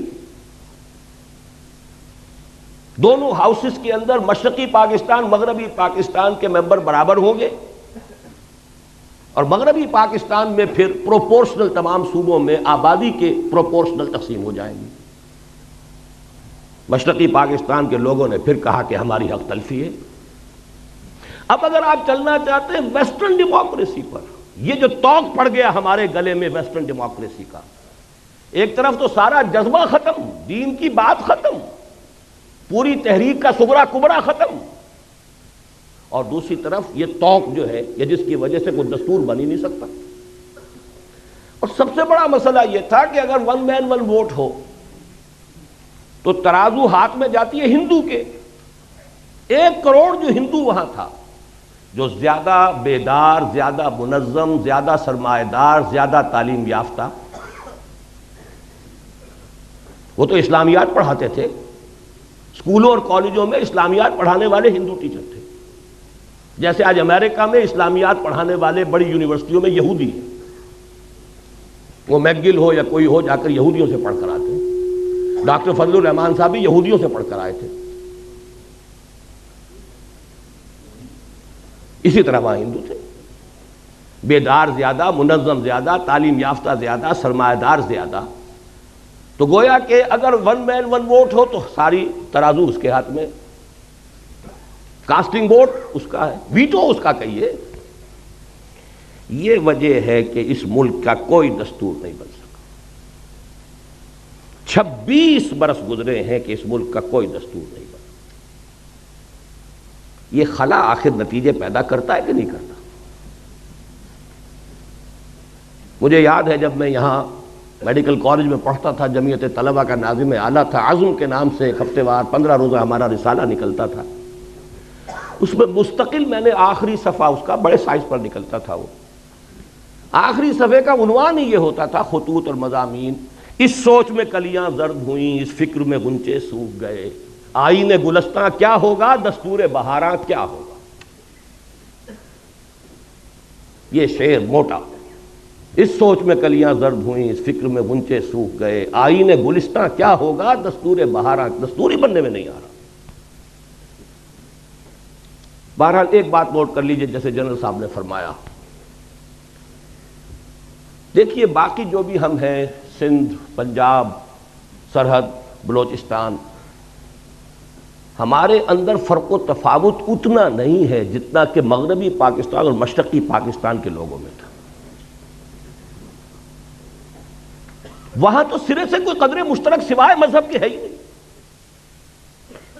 زبان لے لیجئے، لباس لے لیجئے، ایٹنگ ہیبٹس لے لیجئے، کلچر، جس شے کا بھی نام دے، یہاں کی عورتوں کا لباس اور وہاں کی عورتوں کا لباس، پٹھان اور بلوچی عورت تو یہ سمجھے گی بنگالی عورت مسلمان عورت ہو کہ یہ تو ننگی ہے۔ اب وہاں تو اسلام کا رشتہ تھا، ہم نے اس کی نیگیشن کی، مغربی جمہوریت، اور ہم دوہرے ڈائلیما میں پھنس گئے۔ ایک تو گویا کہ اپنے نیچے سے جڑ بنیاد زمینی ہم نے کھسکا دی، اور نمبر 2 یہ جو ایک ہمارے لیے عقدہ لا ینحل ڈائلیما، دستور بنائے تو کیا بنائے۔ تیسری غلطی، بہت بڑی غلطی، اور یہ اصل میں اس دوسری غلطی میں جو دینی معاملہ تھا اس کا تتمہ ہے، لینگویج پرابلم۔ تحریک مسلم لیگ کے دوران تو اصل میں اردو گویا کہ پاکستان کی زبان اور مسلم لیگ کی زبان، وہ تو اقبال کے جو ظریفانہ کلام ہے بانگ درا میں، اس میں ہے نا، اے شیخ و برہمن سنتے ہو کیا اہل بصیرت کہتے ہیں، گردون کتنی بلندی سے ان قوموں کو دو پٹکا ہے، یا باہم پیار کے جلسے تھے دستور و محبت قائم تھا، یا بحث میں اردو ہندی ہے، یا قربانی یا جھٹکا ہے۔ سکھ کے ساتھ جھگڑا قربانی اور جھٹکے کا تھا، ہندو کے ساتھ ہندی اور اردو کا تھا۔ پاکستان بننے کے بعد معلوم ہوا کہ وہ تحریک کے دور کا جذباتی معاملہ، اس کی فضا اور ہوتی ہے، حقائق کچھ اور ہوتے ہیں۔ پاکستان کی سرکاری زبان کیا ہو، اردو ٹھوسنے کی سب سے بڑی غلطی کی ہے، اور ہماری ٹاپ کی قیادت اس غلطی کی ذمہ دار ہے۔ اس کا مطلب یہ ہے کہ کوئی حالات کا صحیح اندازہ نہیں تھا۔ یہی وجہ ہے قائد اعظم کی عین زندگی کے اندر مشرقی پاکستان میں فساد ہوا ہے، بغاوت ہوئی ہے، قائد اعظم کو شدید علیل ہونے کے باوجود جانا پڑا ہے، لیکن اس سے بھی کوئی نتیجہ نہیں نکلا۔ بنگلہ بھاشا، اردو کو امپوز کرنے کا رد عمل، اور اس پاکستان میں بھی سندھی زبان کسی صورت میں اردو کی سپریمیسی گوارا کرنے کو تیار نہیں۔ اچھی طرح سمجھ لیجئے، حقائق سے کبھی بھی آنکھیں چرانا نہیں چاہیے، حقائق کو دیکھنا چاہیے۔ پشتو مان لے گی، بلوچی مان لے گی، پنجابی مانے ہوئی ہے، بلکہ پنجاب کی زبان ہی اردو ہے، یہاں کے کلچرڈ لوگوں کی زبان ہے ہی اردو، لیکن یہ کہ سندھی کبھی تیار نہیں ہے۔ ان کا دعویٰ بھی ہے، بہت قوی ہے، ہماری زبان قدیم ہے، یہ کل کی چھوکری ہے، 300-400 برس سے زیادہ اس کی تاریخ نہیں اردو کی۔ سب سے پہلی تفسیر قرآن مجید کی جو غیر عربی زبان میں لکھی گئی وہ سندھی میں لکھی گئی۔ بہرحال تھے اس ملک کے کچھ ویل وشرز، سر آغا خان نے کہا تھا، اور زاہد حسین مرحوم، the first governor of the state bank of Pakistan, کہ عربی زبان کا اعلان کرو، اور زیادہ سے زیادہ عربی کی تعلیم کمپلسری کر دی جاتی تو میکسیمم 20 برس میں اگر انگریزی یہاں اتنی ہم نے سیکھ لی کہ انگریزوں کو پڑھا دیں تو کیا عربی نہیں سیکھ سکتے تھے؟ وہ تو بالکل الٹی زبان، وہ بائیں طرف سے لکھنے والی لیفٹسٹ زبان، ہماری زبان رائٹسٹ زبان، ہماری الف با تا عربی کی، فارسی کی، سب کی ایک، اردو کی بھی وہی ہے، پنجابی بھی اسی میں لکھی جائے، وہی الفابیٹس ہیں۔ ہمارے لیے عربی سیکھنا کیا مشکل، ہماری دین کی زبان، قرآن کی زبان، رسول کی زبان صلی اللہ علیہ وسلم۔ لیکن یہ کہ وہ دین کا اول تو چونکہ اس کا رشتہ بھی دین سے جڑتا تھا اور دین ہی سے تو فرار ہو رہا تھا، دین کو تو صرف انفرادی معاملہ بنانا پیش نظر تھا، دین کو اجتماعی معاملہ بنانا پیش نظر تھا ہی نہیں، تو عربی زبان کیسے مان لے؟ میں نے دیکھا ہے، جب میں نے چند سال پہلے اندرون سندھ کا دورہ کیا، مجھے کتاب ایک دی گئی تھی جو اسی زمانے میں سندھی ایک اسکالر کی شائع کردہ تھی کہ عربی کو بناؤ، عربی کو ہم لینے کے لیے تیار ہیں۔ بہرحال عربی ہوتی تو پنجابی بھی پڑھتا، اردو والا بھی پڑھتا، سندھی بھی پڑھتا، سب کو نئی زبان سیکھنی پڑتی نا۔ یہ تو نہیں تھا کہ اردو سپیکنگ جو ہے اسے تو گویا کہ بہت ہی ایک ترجیح حاصل ہو گئی، اس کی مادری زبان میں پڑھایا جا رہا ہے، وہ تو آگے جائے گا ہی، اس کے نمبر زیادہ آئیں گے ہی، اس کی ڈویژن بہتر ہوگی، اس لیے سندھی اڑ گیا، یہ ہینڈی کیپ رہ جائے گا میرا بچہ، اور سب سے پہلے بنگالی کھڑا ہو گیا۔ آپ کے شاید معلوم نہ ہو، ڈھاکہ یونیورسٹی میں مولانا سید سلیمان ندوی رحمۃ اللہ علیہ کے ساتھ انتہائی توہین آمیز سلوک کیا گیا۔ انہوں نے صرف ایک بات کہہ دی تھی، وہاں علمی انداز میں، اسکالر تھے، ہسٹورین تھے، کہ 200 سال قبل، اب یہ جمع کر لیجئے مزید 50 سال جو بیت گئے تو 250 سال اب کے حساب سے ہوں گے، 200 سال قبل بنگلہ زبان بھی اسی الف باتا میں لکھی جاتی تھی، اسکرپٹ یہی تھا۔ یہ تو بعد میں جب اس کو اسکرپٹ بدل دیا گیا ہے تو یہ زبان علیحدہ ہو گئی، ہم پڑھ ہی نہیں سکتے اسے، ورنہ بنگلہ بھاشا بھی الف باتا کے حوالے سے لکھی جائے تو اس کا بھی 75% ہمارے لیے قابل فہم ہے، وہ اجنبیت رہے نا، وہ دوری رہے نا، لیکن انہیں مجبور کیا گیا اپنے الفاظ واپس لو، تب نکلنے دیا گیا تحریری۔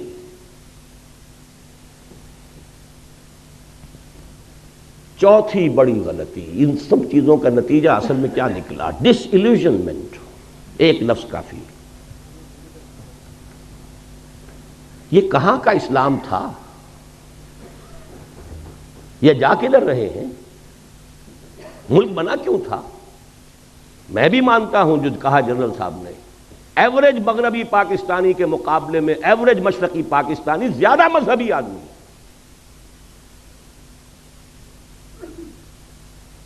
جو آپ کے ہاں تبلیغی جماعت کا یہاں اجتماع اگر ہوتا ہے میکسیمم 8 لاکھ، وہاں 25 لاکھ کا ہوتا۔ یہی تو وجہ تھی نا کہ مسلم لیگ وہاں بنی، یہی تو وجہ تھی کہ یونائٹڈ بنگال میں کتنے عرصے خواجہ ناظم الدین وزیر اعلیٰ رہے، یہاں تو آپ کے یہاں یونینسٹ جو تھی گورنمنٹ تھی آخری وقت تک، مسلم لیگ کی حکومت یہاں ایک دن کے لیے نہیں بنی، سرحد میں جو ہے آخری وقت تک کانگریس کی حکومت تھی۔ لے دے کے اگر کوئی تھا تو اس پاکستان میں صرف سندھ تھا کہ جہاں مسلم لیگ کی منسٹری تھی، اور وہ بھی کہہ رہا ہے اب اٹھا لو پاندان اپنا، یہی دو صوبے تھے، مسلم لیگی صوبے تو یہی تھے، پاکستانی صوبے تو یہی تھے. پنجاب میں تو آخری وقت یونینسٹ گورنمنٹ تھی. یہ ڈس ایلیوژنمنٹ تھا کیا؟ یہ خواب تھا جو کچھ کے دیکھا، جو سنا افسانہ تھا، جذبات پر اوس پڑ گئی.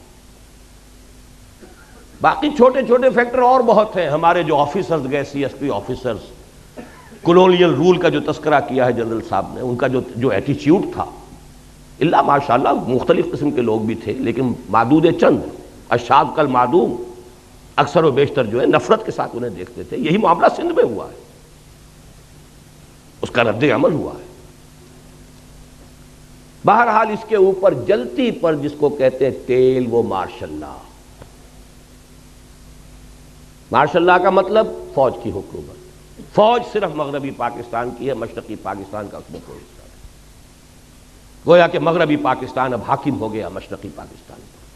اور مغربی پاکستان تو وہ کہتے ہیں تو پنجابی فوج کہتے تھے. ہم نے پنجابیوں کا غلام بننے کے لیے یہ پاکستان نہیں بنایا تھا. دلیل قوی تھی، کوئی آج رد کر دے اسے. ان کے فیکٹس اینڈ فگرز تھے. آخر دشمن تو بیٹھا ہوا تھا، 1 کروڑ ہندو بیٹھا ہوا تھا، انہیں تو سیبوٹاج کرنا ہی کرنا تھا. لیکن ان کے ہاتھ میں ہتھیار تو ہم نے دیے ہیں نا. وہ ہندو وہاں تھا، اس کے باوجود پاکستان بنا. Despite of them, in spite of them Pakistan بنا.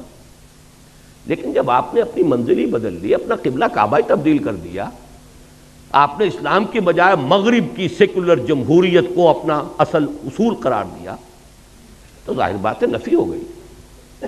اور اس پر جلتی پر تیل کا کام فوج کی حکومت. فوج کی حکومت بھی کیوں آئی سمجھ لیجیے.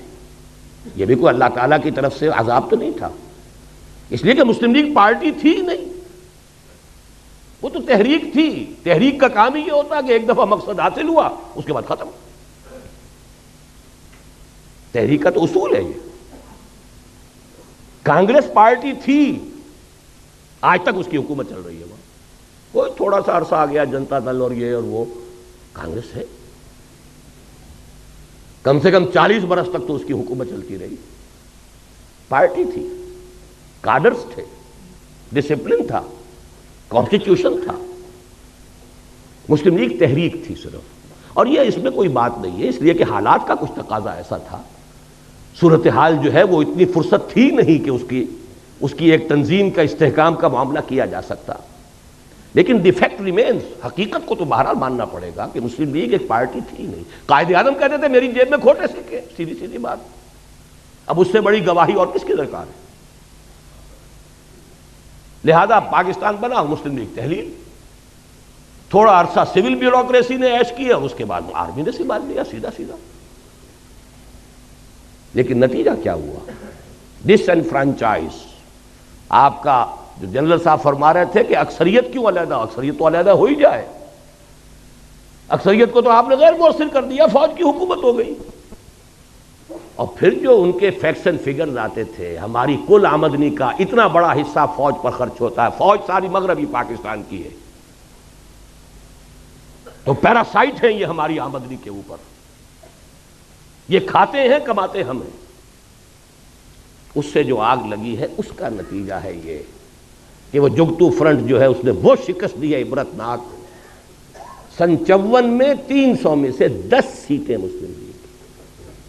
8 برس میں انقلاب عظیم. کہاں سن 46 کے اعداد و شمار ابھی آپ جنرل صاحب سے سن چکے ہیں. 46 اور 54 میں کل 8 برس، اور انقلاب عظیم جو ہے وہ پیدا ہو گیا. 5ویں غلطی رہی صحیح، جس کو کہتے ہیں آخری کیل ٹھوک دی آپ نے، دارالخلافہ کراچی سے اسلام آباد. یہ کاسموپولیٹن سٹی تھا، ساحلی تھا. مشرقی پاکستان کے ساتھ اس کے روابط سمندری اور بحری بھی تھے. وہ سستے تھے. ہوائی سفر تو اس وقت تک جو ہے وہ تو بہت ہی کاسٹلی، بہت صرف سرمایہ داروں کی شے تھی. آپ نے وہاں سے کیپٹل منتقل کیا، اور بہت سے بڑے مخلص مشرقی پاکستانیوں نے کہہ دیا تھا دس از دی بگننگ. پاکستان کے خاتمے کا یہ نقطۂ آغاز ہے. بہرحال نتیجہ یہ نکلا کہ میں باز آیا محبت سے، اٹھا لو پاندان اپنا۔ اور یہ جان لیجئے کہ جذبات کا معاملہ جو ہوتا ہے، جیسے رود کوہی کہتے ہیں ضلع ڈیرہ غازی خان میں اور سندھ کے علاقے میں، پہاڑی علاقے میں سیلاب آتا ہے تو ایک دم نالا بڑی تیزی سے آتا ہے، لیکن تیزی سے ختم بھی ہو گیا، ادھر آیا ادھر گیا۔ تو جذبات کی بات یہی ہوتی ہے، اٹھی ہے یہ آندھی اتر جائے گی۔ اسی لیے وہ جذباتی بات تھی، اور جذباتی بات جو ہے جس تیزی کے ساتھ اٹھی تھی اسی تیزی سے بہہ گئی۔ لیکن آخری اور ہماری ہمالیہ جیسی غلطی کیا ہے، اب اس کو سمجھیے۔ باقی ساری غلطیاں جو ہیں ان کے اوپر جو مہر تصدیق آخری ثبت ہوئی ہے، یہ معلوم ہو چکا تھا سن 54 میں کہ مشرقی پاکستان کی فضا بدل چکی ہے۔ حقائق کو تسلیم نہ کرنا، اممیچورٹی، سیاسی قیادت کا خلا، مسئلے کی حقیقت کو سمجھ کر اس کا حل کرنا، اس کی بجائے طاقت کا استعمال، یہ ہے آخری غلطی جس نے سارے معاملے کو جو ہے اپنے آخری منطقی انداز تک پہنچا دیا۔ تفاصیل آپ سن چکے ہیں، میں تو اس میں صرف 4 کاش آپ کے سامنے رکھ رہا ہوں، اگرچہ مجھے معلوم ہے حضور کی حدیث ہے، یہ لفظ ممنوع ہے، ان کلمۃ اللہ تفتح عمل الشیطان، جو ہوا ہے اس نے رب سے ہوا ہے، لہذا یہ کہنا کاش یوں ہو جاتا یہ مناسب نہیں۔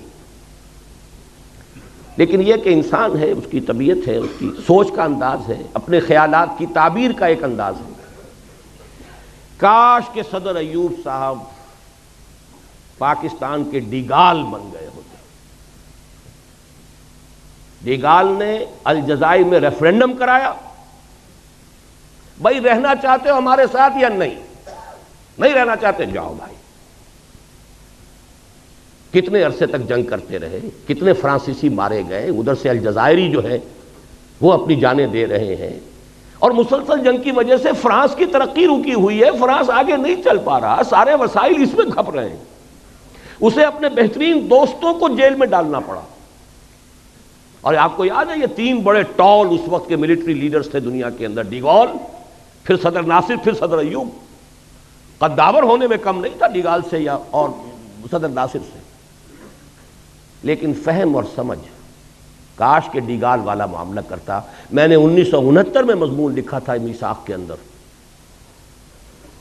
کہ ہم مشرقی پاکستان کے لوگوں کو جبراً اپنے ساتھ ہرگز نہیں رکھ سکتے، خدا کے لیے ان سے ریفرینڈم کرائیے، وہ پاکستان کے ساتھ رہنا چاہتے ہیں یا نہیں، اور رہنا چاہتے ہیں تو کن شرائط پر رہنا چاہتے ہیں، ان سے پوچھئے، استصواب کیجیے۔ جبر اگر کریں گے تو اس کے نہایت خطرناک نتائج نکلیں گے۔ یہ جون جولائی 1969 کا میرا پرچہ میثاق کا ہے۔ کوئی طاقت مشرقی پاکستان کو زبردستی اور جبر کے ساتھ پاکستان کے ساتھ نہیں رکھ سکتی، مغربی پاکستان کے ساتھ۔ میں تو سیاسی آدمی نہیں ہوں، میری تو کہیں آمد و رفت کا بھی معاملہ نہیں تھا، میں تو صرف تعلیم و تعلم قرآن میں لگا ہوا تھا۔ سن 65 کے بعد سے جب لاہور دوبارہ آیا ہوں، میرا تو کام ہی ایک تھا، درس قرآن۔ لیکن حالات تو ہیں سامنے۔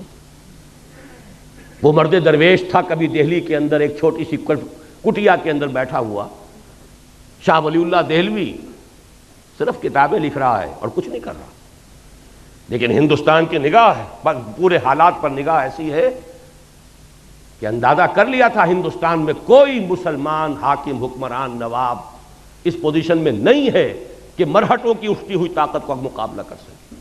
لہذا خط لکھا ہے احمد شاہ ابدالی کو، خدا کے لیے تم آؤ، ورنہ یہ کہ اس بر عظیم پاک و ہند سے، اس بر عظیم ہند سے اسلام اور مسلمانوں کا خاتمہ ہو جائے۔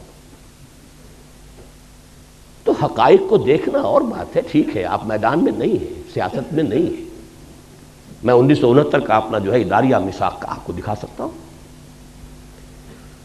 اور اس کا بھی امکان ہے اگر آپ کسی کو آپشن دے دیتے ہیں اور ان سے پوچھیں کہ آپ کس بنیاد پر، کس شرائط پر رہنا چاہتے ہیں، تو اس کا امکان ہے کہ وہاں پر پاکستان ہی کے حق میں فیصلہ ہوگا۔ لیکن آپ نے تو آپشن دیا ہی نہیں، اور اگر نہ بھی ہوتا تو ٹھیک ہے، ٹیبل پر بیٹھ کر معاملہ طے کر لو بھائی، سیپریشن ہو جائے. سب سے مقدس رشتہ میاں اور بیوی کا ہے، اس میں بھی سیپریشن ہے. چاہے ابغض الحلال ہے، حلال میں سب سے زیادہ، حرام میں ابغض الحرام، حرام میں سب سے زیادہ ناپسندیدہ شے، لیکن ہے، جائز ہے. تو سیپریشن میں کوئی حرج نہیں تھا. وہ رد عمل تو نہ ہوتا کہ انہوں نے مشرقی پاکستان کا لیبل اتار کر اور پھینکا خلیج بنگال میں، اٹھا لو پاندان اپنا، ہمیں نہیں چاہیے پاکستان. آپ نے کبھی غور کیا دنیا میں کتنے عرصے تک دو جرمنی رہے، کسی جرمنی نے اپنا نام نہیں بدلا؟ مشرقی جرمنی، مغربی جرمنی. دو کوریا آج بھی ہے، کوئی سا کوریا چھوڑنے کو تیار ہوگا نام اپنا؟ کوئی ویتنام چھوڑ دے گا اپنا نام؟ کسی نے چھوڑا؟ کوئی یمن چھوڑ دے گا؟ اور انہوں نے اٹھا کر پہلا دن، بلکہ یہاں تک کہا تھا ڈاکٹر کمال حسین جو پہلا ان کا وزیر خارجہ بنا تھا، میرے سینے کے اوپر لکھے ہوئے الفاظ ہیں، اس کا سٹیٹمنٹ تھا we won't like to be called a Muslim country. آپ نے اسلام کو چھوڑا، انہوں نے کہا کہ ہم مسلم بھی نہیں رہنا چاہتے. رد عمل کی یہ انتہا ہوتی ہے. آپ نے اسلام کے نام پر جمع کیا تھا ہمیں، احیاء اسلام کے خواب ہمیں دکھائے گئے تھے، پین اسلامزم کے خواب دکھائے گئے تھے. کیا ہے آپ نے؟ تو تم نے اسلام کو چھوڑا، ہم مسلم کا نام بھی چھوڑ. We want like to be called a Muslim country. ذرا رد عمل جو بھی ہوتا ہے کسی کے اندر، اس کی انتہا دیکھیے.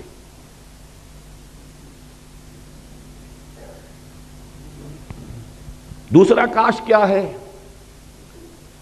کاش کہ نام نہاد ہمارے ہاں کے جمہوریت نواز، مغربی جمہوریت کے پرستار، اور وہ صرف دولتانہ کے قبیل کے لوگ نہیں، تمام مذہبی جماعتیں بھی، انہوں نے اسی مغربی جمہوریت کے نام پر مجبور کر کے ایوب خان سے اگرتلہ کیس ختم کروایا. کاش کہ وہ یہ حرکت نہ کرتے. کاش ہی کہہ سکتا ہوں، اور کیا کہہ سکتا ہوں. کیا امامان سیاست، کیا کلیسا کے شیوخ، سب کو دیوانہ بنا سکتی ہے میری ایک ہوں. یہ ابلیس کا چکر کہ ہم نے خود شاہی کو پہنایا ہے جمہوری لباس، جب ذرا آدم ہوا ہے خود شناس و خود نگر. اور اس شیطان اور ابلیس کی ہو میں ہماری سب مذہبی جماعتیں جمہوریت جمہوریت جمہوریت، اور اس جمہوریت کا اس طرح اتنا شور. اگرتلہ سازش کیس ختم، مجیب ہیرو بن کر نکلا. کاش کہ ایسا نہ ہوا. کاش، تیسرا کاش حالات جتنے بھی بگڑے تھے، جتنی بھی خرابی تھی، جو بھی صورت ہوئی ہے، بھٹو کا اس میں رول، مجیب کا رول، یہ شخصیتیں پھر کاؤنٹ کرتی ہیں، اس میں کوئی شک نہیں. وہ تو یہ ہے کہ حمود الرحمان کمیشن اس کی رپورٹ سامنے آئے تو پتہ چلے کس کا کیا رول ہے. کاش، میں صرف کہہ رہا ہوں، یحییٰ خان نے جب معاملہ کیا تھا، الیکشن کا اعلان کیا ہے، کاش کہ وہ مغربی پاکستان کا 1 یونٹ ختم نہ کرتا.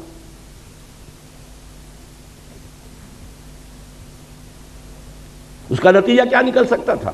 پازیٹو. اگر یہ ایک ہوتا یونٹ اور وہ بھی ایک یونٹ، تو اگر 6 نکات پر بھی معاملہ طے ہو جاتا مجیب الرحمان سے، تو قتل گھاٹے کا سودا نہیں تھا، گویا کہ کانفیڈریشن ہو جاتی.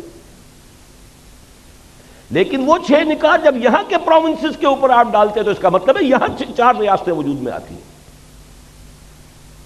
ڈائلیما یہ بنتا ہے جب یہ بھی 4 صوبے، ایک صوبہ، وہ 6 نکات پر ہر صوبے کا معاملہ کریں گے تو 4 ریاستیں یہاں وجود میں آ گئی، ورنہ 2 ریاستیں رہ گئی ہوتی. اب جیسا کہ میں نے عرض کیا ہے کہ یہ سب کاش ہے، لیکن جب ہم نے کسی معاملے کے اندر بھی کہیں بھی سمجھداری کا ثبوت نہیں دیا، غلطی پر غلطی ہے، تو پھر شامت اعمال ما صورت نادر گرفت. اب وہ صورت نادر میں بھٹو کو شمار کر لیں، مجیب کو شمار کر لیں، ہے ہماری شامت اعمال. یہ بونے سے لوگ، یہ کردار جو ہوتے ہیں بہت اہم نظر آتے ہیں، ان کی حقیقت وہ نہیں ہوتی اصل معاملات کے اندر. اصل معاملات تو چلے آ رہے ہیں کہاں سے کہاں تک. عباد سبا ہی ہم آوردہ تست. لیکن یہ ساری باتیں جو میں نے عرض کی ہیں، یہ بھی کچھ عقلی، منطقی، سیاسی، دستوری 100 باتوں کی ایک بات اگر میں آپ سے عرض کروں، قرآن کی تشخیص کیا ہے؟ کیا ہوا ہمارے ساتھ؟ قرآن مجید کی تشخیص یہ ہے، پس پردہ جو حقیقی سبب ہے، اللہ سے بدعہدی کی سزا ہے جو ملی ہے، اور اس کا دوسرا کوڑا اس سے شدید تر پڑے گا، لا محالہ پڑے گا، لازماً پڑے گا، اگر ہم نے رجوع نہ کیا اور توبہ نہ کی۔ سورہ توبہ کی 3 آیتیں 75، 76، 77 ایک قانون ہے اللہ کا۔ منافقین کے بارے میں فرمایا وَمِنْهُمْ مَنْ عَاهَدَ اللَّهُ، ان میں سے کچھ لوگ وہ بھی ہیں جنہوں نے اللہ سے ایک عہد کیا، لَئِنْ آتَانَا مِنْ فَضْلِهِ، اگر اللہ ہمیں اپنے فضل سے نواز دے گا، غنی کر دے گا، دولت مند بنا دے گا، لَنَصَّدَّقَنَّ وَلَنَكُونَنَّ مِنَ الصَّالِحِينَ، خوب صدقہ خیرات کریں گے، صالح بن جائیں گے، نیک بن جائیں گے۔ فَلَمَّا آتَاهُم مِّن فَضْلِهِ، پھر جب اللہ نے نواز دیا اپنے فضل سے، غنی کر دیا، دولت مند بنا دیا، بخلوا بہ، اب بخل کیا، وتولوا، پیٹھ موڑ لی، وہم معرضون، اعراض کیا، بھول گئے کیا وعدے کیے تھے۔ کأن لم یدعونا، ایسا ہو گئے جیسے کہ ہمیں کبھی پکارا ہی نہیں تھا۔ وہ دعائیں گڑ گڑا کر، جیسے جنرل صاحب آئی وٹنس ہے سقوط ڈھاکہ کے، میں آئی وٹنس ہوں تحریک پاکستان کا، ہائی اسکول کے طالب علم کی حیثیت سے صحیح، مسلم اسٹوڈنٹ فیڈریشن کے کارکن کی حیثیت سے صحیح، عیدین میں، جمعے کے اجتماعات میں گڑ گڑا کر دعائیں مانگی، اے اللہ ہندو اور انگریز کی غلامی سے نجات دے، تیرے دین کا بول بالا کرے، تیرے نبی کا دین جو ہے اس کو قائم کرے۔ پاکستان کا مطلب کیا؟ لا الہ الا اللہ۔ فلما آتاہم من فضلہ بخلوا بہ وتولوا وہم معرضون، اس کی سزا جو آخرت میں ملنی ہے وہ تو ملنی ہے، دنیا میں جو سزا اللہ نے دی، فعاقبہم، عاقبہ عقوبت سے بنا ہے، سزا، فعاقبہم نفاقا فی قلوبہم، اللہ نے سزا کے طور پر ان کے دلوں میں نفاق پیدا کر دیا۔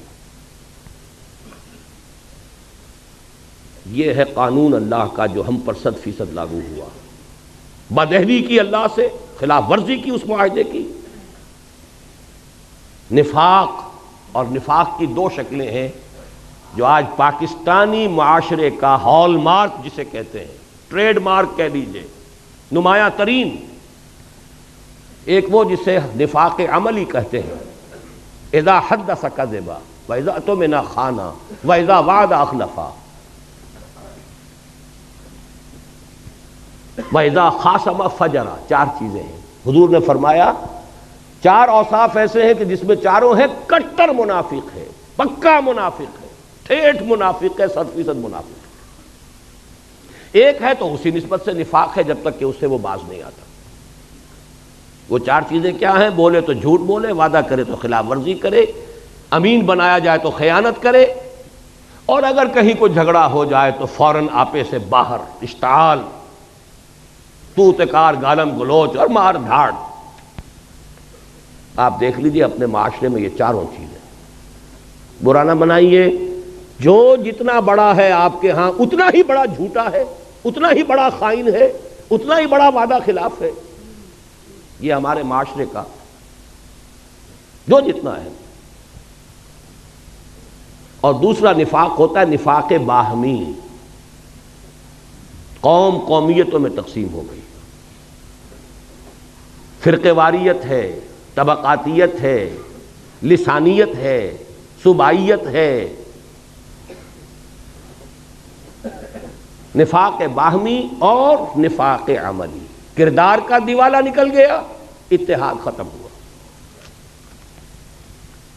لیکن ہم نے اس جیسا کہ کوئی ضرورت نہیں تفصیل میں جانے کی، ہم نے اس عذاب ادنا سے کوئی سبق حاصل نہیں کیا ہے۔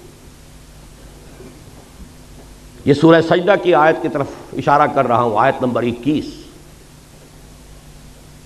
اس کی ہم وزن آیت جنرل صاحب نے پڑھی تھی، سورہ روم کی آیت نمبر 41، ظہر الفساد فی البر والبحر بما کسبت ایدی الناس لیذیقہم بعض الذی عملوا لعلہم یرجعون۔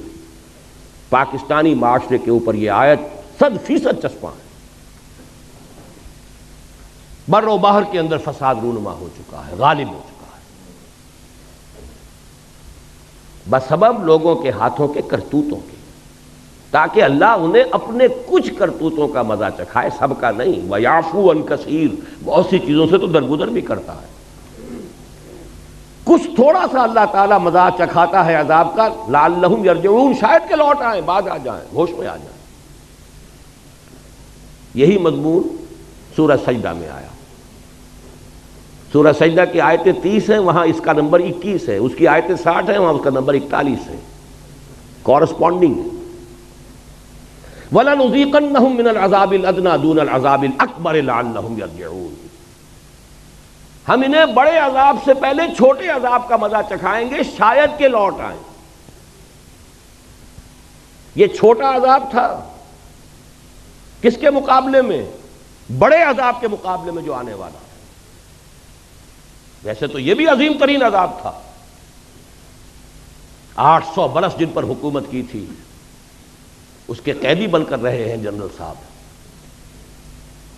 93,000 اس ہندو کے قیدی، اور کہاں مدھیہ پردیش، سینٹرل انڈیا تک ٹرکوں کے اندر لاد کر بھیڑوں بکریوں کی طرح آپ کے فوجی لے جائے گئے ہیں، اس ہندو قوم جس پر حکومت کی۔ کہا اندرا گاندھی نے we have avenged over 1000 years defeat۔ اندازہ کیجئے، موتی لال نہرو کی پوتی، جواہر لال کی بیٹی، لبرل خاندان کوئی ہندوؤں میں ہو سکتا ہے تو چوٹی کا لبرل خاندان وہ ہے، لیکن اس کی ذہنیت بھی یہ ہے، we have avenged over 1000 years defeat۔ ہم نے اپنی 1000 سالہ شکست کا بدلہ چکا دیا، کلنک کا ٹیکا ہے ہمارے ماتھے کے اوپر۔ لیکن یہ عذاب ادنا ہے۔ کیوں میں ادنا کہہ رہا ہوں؟ غنیمت سمجھیے ابھی یہ پاکستان باقی ہے، اور بہت بڑی مملکت ہے، وہ بھی ہے، ایک مسلمان ملک ہے۔ شاید آپ نے کل کے اخبار میں پڑھا ہو، 10,000 وہاں پر افراد، وہی جہاں پر کہ سب سے زیادہ آپ نے جو ابھی تجربات سنے ہیں جنرل صاحب کے، وہی چوٹوگرام، چٹاگانگ، وہاں سے 10,000 مسلمان چلے مارچ کرتے ہوئے ڈھاکہ کی طرف کہ شریعت نافذ کرو۔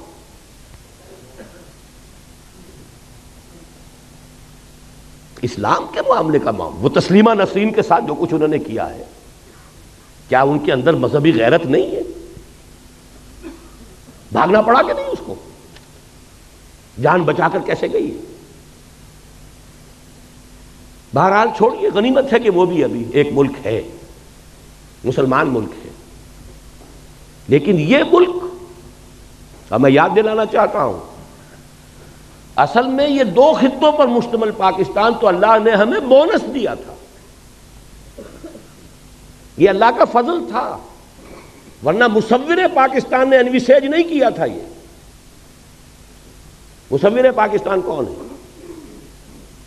علامہ اقبال موجود ہے، ان کا جو خطبہ ہے 1930 کا، جس میں انہوں نے کہا ہے کہ it's the destiny, I feel it's the destiny, یہ تقدیر مبرم ہے کہ ہندوستان کے شمال مغربی علاقے میں ایک مسلمان ریاست قائم ہوگی، at least the north west of India.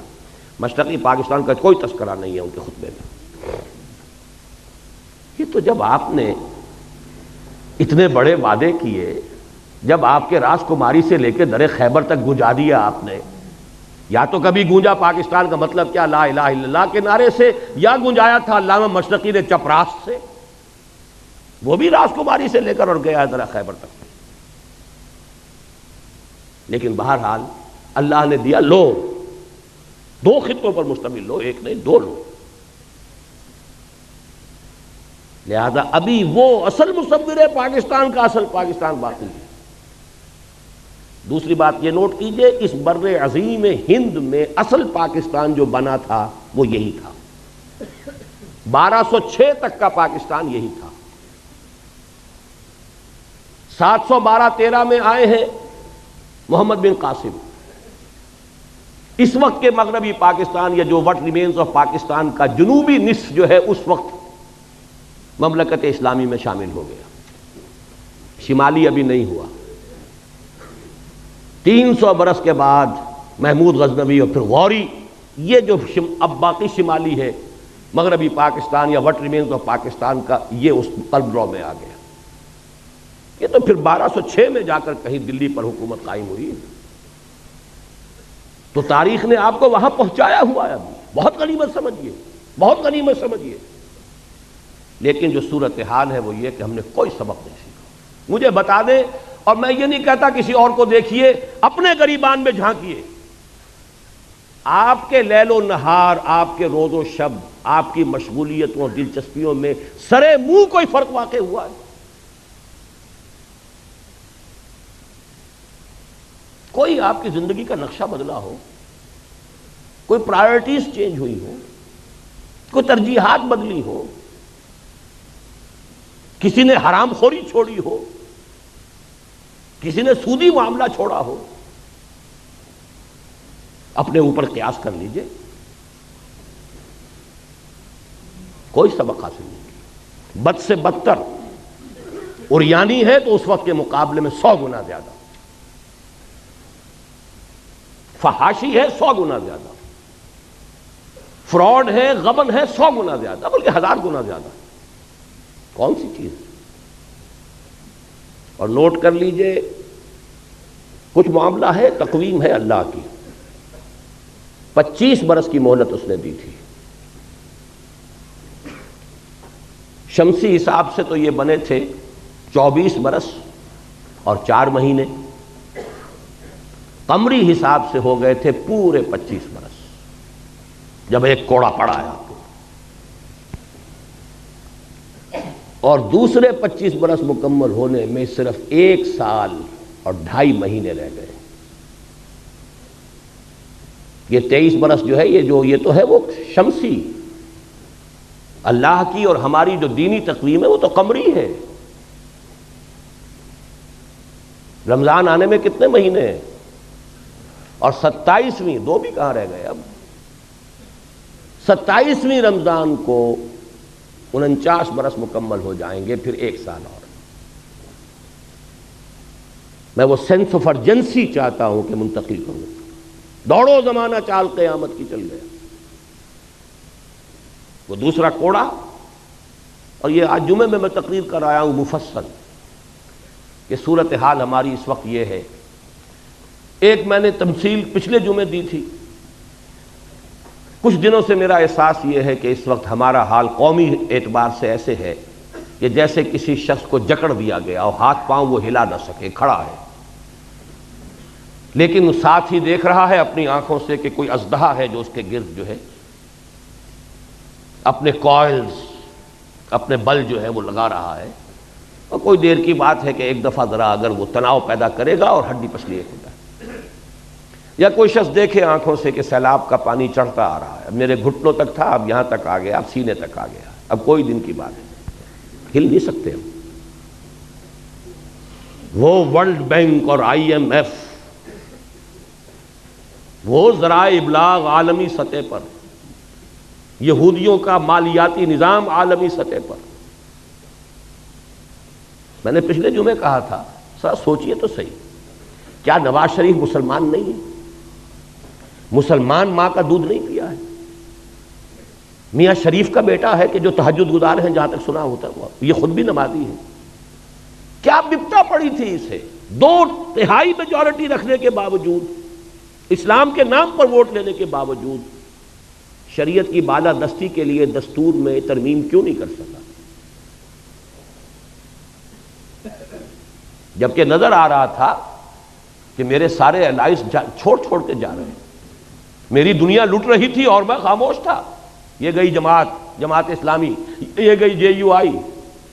کیا اتنا ہی کودن ہے کہ اسے معلوم نہیں ہو رہا تھا کہ یہ میری اپنی سیاسی جو ہے موت واقع ہو رہی ہے، سلو پوائزننگ ہو رہی ہے میری؟ کیوں نہیں کر سکتا؟ نہیں کر سکتا۔ عالمی قوتوں کا دباؤ ہے، جکڑے ہوئے ہیں آپ، عالمی استعمار ہے، نیو ورلڈ آرڈر ہے، مالیاتی نظام ہے، مہاجنی جکڑ بند کے اندر آپ کسے ہوئے، ہلیں گے کیسے؟ وہاں تو زلزلہ آ گیا تھا کہ انہوں نے بینک انٹرسٹ کو ربا قرار دے کر حرام قرار دے دیا، زلزلہ آ گیا دنیا میں۔ وہ جو پائپ میں چلی آ رہی تھی ایڈ، وہاں پر بھی پاؤں رکھ کر روک دیا گیا۔ بہرحال ایک شکل تو یہ ہے، اور دوسری اس وقت کی شکل یہ ہے جو میں نے آج جمعے میں کہا، ہمارا حال یہ ہے کہ جیسے کوئی جانور یا کوئی انسان کہیں مر رہا ہو، کوئی زخمی پڑا ہوا ہے، ابھی جان ہے، تو گدھ آ کر جمع ہو جاتے ہیں،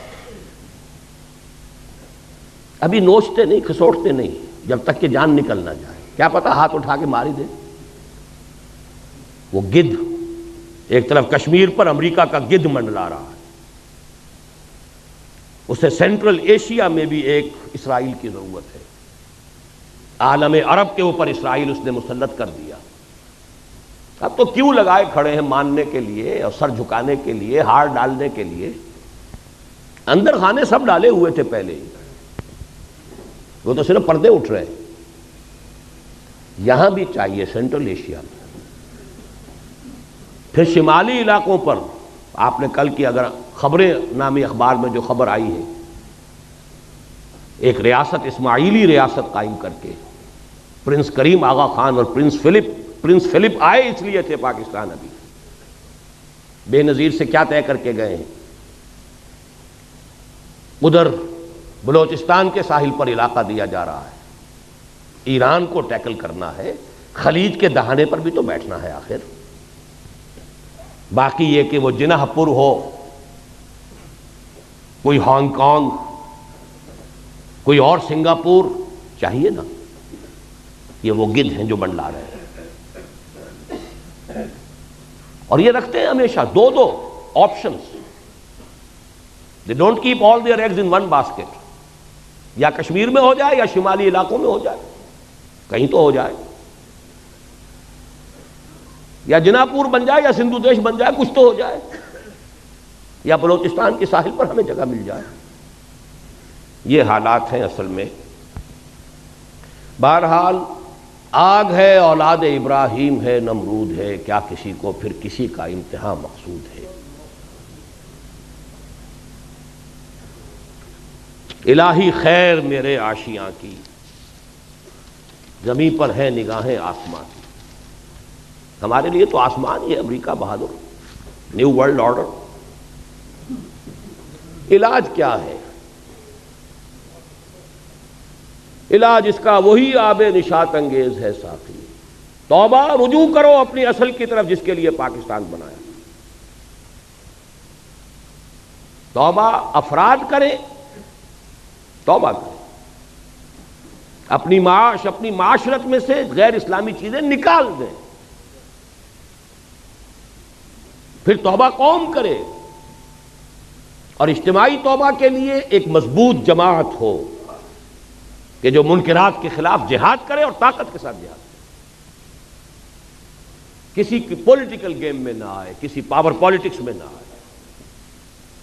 پاکستان میں خلافت کی دعوت، دو الفاظ میرے نوٹ کر لیجئے، قیام خلافت کی دعوت، اور پورے عالمی سطح پر نظام خلافت کے علمبردار بن کر کھڑے ہو جائیں، جس میں پہلا مرحلہ پین اسلامزم کا ہوگا، پورے عالم اسلام کو متحد کر کے خلافت کے نظام کے تحت لانا۔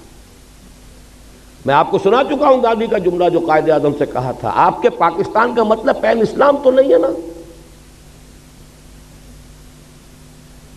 یہاں میں اب ایک آیت مبارکہ کا حوالہ دے رہا ہوں، وہ خلافت ہے کیا؟ ویسے تو یہاں میں تقریریں کر چکا ہوں، بڑی مفصل تقریریں کر چکا ہوں، اس کا سیاسی ڈھانچہ کیا ہوگا، دستوری ڈھانچہ کیا ہوگا، معاشی ڈھانچہ کیا ہوگا، لیکن امیر جمع ہے احباب درد دل کہہ لے، پھر یاد دلائی کر رہا ہوں۔ ایک آیت میں جدید اسلامی خلافت کا پورا نقشہ موجود، آیت نمبر 59 سورہ نساء، یا ایھا الذین آمنوا اطیعوا اللہ واطیعوا الرسول واولی الامر منکم فَإِن تَنَازَعْتُمْ فَرُدُّوهُ إِلَى اللَّهِ وَالرَّسُولِ إِن كُنتُمْ تُؤْمِنُونَ بِاللَّهِ وَالْيَوْمِ الْآخِرِ ذَلِكَ خَيْرٌ وَأَحْسَنُ تَأْوِيلًا۔ دیکھیے جدید ریاست کے 3 پلر شمار ہوتے ہیں: لیجسلیچر، اطیع اللہ و اطیع الرسول، کتاب و سنت. ایک ترمیم دستور میں ہو جائے، شریعت کی ٹوٹل بالادستی، ہر معاملہ کتاب و سنت کے تابع، خلافت بن گئی. قرارداد مقاصد اصولاً طے کر چکی، صرف یہ ایک ترمیم درکار ہے جو نواز شریف صاحب نہیں لا سکے. لیکن اس کے لیے بڑی عوامی ایک جد و جہد کی ضرورت ہوگی، جانے دینے کی ضرورت ہوگی. پوری قوم اگر کھڑی ہو گئی، اور پوری قوم سے مراد اتنی معتدل تعداد میں لوگ کہ پوری قوم کے اندر جو ہے ایک آگ لگا دیں، تو کوئی امریکہ کا باپ کچھ نہیں کر سکتا. اور سب سے بڑی بات پھر اللہ کی مدد آئے گی.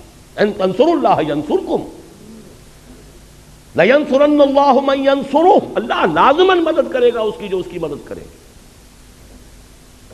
تو لیجسلیچر اطیع اللہ و اطیع الرسول پر دستور کے اندر ایک ترمیم سے ٹوٹل بالادستی. نمبر 2 اولی الامر ایگزیکٹو. یہ اولی الامر منکم مسلمانوں میں سے ہوں گے، غیر مسلم نہیں. وہ ذمہ ہوگا، پروٹیکٹڈ مائنورٹی ہوگا، جان مال عزت آبرو کی حفاظت کا ذمہ لیں گے. لیکن نہ لیجسلیچر میں اس کا دخل ہو سکتا ہے، اس لیے کہ وہ کتاب و سنت سے متعلق ہے. وہ نہ کتاب کو مانے نہ سنت کو مانے. نہ ہی ایگزیکٹو کے ٹاپ پر وہ ہو سکتا ہے. ہاں ملازمتوں میں، ٹیکنیکل شعبوں میں ان کی خدمات سے فائدہ اٹھائیے. اولی الامر منکم. باقی اگر جھگڑا ہو جائے، آیا یہ شے شریعت کے مطابق ہے یا نہیں ہے، جھگڑا اسی کا ہونا ہے نا. لیجسلیچر ایک قانون پاس کرتی ہے، میں یہ کہتا ہوں کہ نہیں یہ تو کتاب و سنت کے منافی ہے، جھگڑا ہو گیا نا. فَإِن تَنَازَعْتُمْ فَرُدُّوهُ إِلَى اللَّهِ وَالرَّسُولِ. یہاں تنازع کے حوالے سے جوڈیشری آ گئی، جوڈیشری طے کرتی ہے. جدید ریاست نے انہی تینوں کو انسٹیٹیوشنز کی شکل دے دی ہے تو یہ 3 حصے ریاست کے جو قرآن مجید کی اس ایک آیت میں موجود ہے. جوڈیشری طے کرے گی، لے جاؤ معاملہ سپریم کورٹ میں لے جاؤ. صحیح رخ پر قدم اٹھایا تھا ضیاء الحق نے. یہ دوسری بات ہے کہ ہاف ہارٹڈ بلکہ کوارٹر ہارٹڈ بلکہ 8واں حصہ بھی نہیں تھی نیت کے اندر. 2 ہتھکڑیاں پہنا دیں، 2 بیڑیاں ڈال دیں. دستور بھی بالا تر شریعت سے، آئلی قوانین بھی بالا تر شریعت سے، مالی قوانین بھی بالا تر شریعت سے. رہ کیا گیا پھر؟ جوڈیشل لاز بھی بالا تر شریعت سے. تو سوائے فراڈ کے اور کیا رہ گیا؟ یا کچھ لوگوں کی تنخواہیں ہیں، وہ فیڈرل شریعت کورٹ اور فلانش کورٹ تنخواہیں چل رہی ہیں، بڑے ٹھاٹ جمے ہوئے، کریں گے کیا وہ؟ نہ دستور ان کے دائرہ کار میں، نہ عدالتی قوانین دائرہ کار میں، نہ مالی قوانین. خیر مالی قوانین کے لیے وہ 10 برس کی چونکہ تھی ہتھ کڑی، وہ کھل گئی اچانک، تو وہ انہوں نے وہ دے دیا فیصلہ، اور فیصلے کے خلاف اپیل میں جا کر نواز شریف صاحب اور اس معاملے کو وہاں کنڈم کر دیا. آئلی قوانین بھی نہیں شریعت کے مطابق. مجھ سے کہا تھا انہوں نے، پھر یہ خواتین کو کون مطمئن کرے گا؟ میں نے کہا اگر یہی آپ کی سوچ کا معیار ہے تو یہ میرا استعفیٰ ہے. میں آپ کے ساتھ شورا میں بیٹھنے کو تیار ہوں. بہرحال پہلی بات یہ. نمبر 2، صدارتی نظام اس ملک کے لیے اگر خیر ہے، صدارتی نظام ہے. یہ پارلیمانی نظام انگریز کی وراثت، وہ تو مجبور ہیں، روایت پرست قوم ہے، انہیں اپنے بادشاہ کو، ملکہ کو سر پر بٹھانا ہے ضرور. چاہے وہ بکنگم پیلس جو ہے وہ ہیومن زو ہے، ایک انسانی چڑیا گھر. اس کی خبریں پڑھ لیجئے، ڈائنا کی پڑھ لیجئے، کبھی سارا فرگوسن کی پڑھ لیجئے، سکینڈلز پڑھ لیجئے، دلچسپی ہے ان کی، ایک کھیل کود کا سامان ہے. لہذا انہیں تو پارلیمانی نظام بنانا ہے. ہمارے ہاں خام خواہ کی سنویت، ہیڈ آف دی اسٹیٹ اور ہے، ہیڈ آف دی گورنمنٹ اور ہے. اب وہ ہیڈ آف دی اسٹیٹ یا تو بنے گا چودھری فضل الہی، اور یا بنے گا غلام اسحاق خان، بلکہ اس سے بھی آگے بڑھ کر ضیاء الحق صاحب. مجھے بتا دیجئے تیسری شکل ہے کون سی؟ یہ لعنت ہے، یہ برٹش لیگیسی ہے. اس کا جنازہ جتنی جلدی نکالا جا سکے. لیکن یہ سب کچھ اس کے بعد ہے، شریعت کی ٹوٹل بالادستی پہلے طے ہو، ورنہ کوئی بات نہیں. پھر یہ لعنت چاہے پارلیمانی ہو چاہے صدارتی ہو، سب لعنت، سب شرک، سب کفر۔ جس ملک کے نظام میں شریعت کی بالادستی اور اللہ کی حاکمیت کا نفاذ نہیں ہے وہ شرک ہے، کفر ہے۔ رہنے والے مسلمان ہوا کریں، نظام کافرانہ ہے۔ ایک اور چیز روح عصر کا ایک تقاضا ہے، true federal system, true federal system.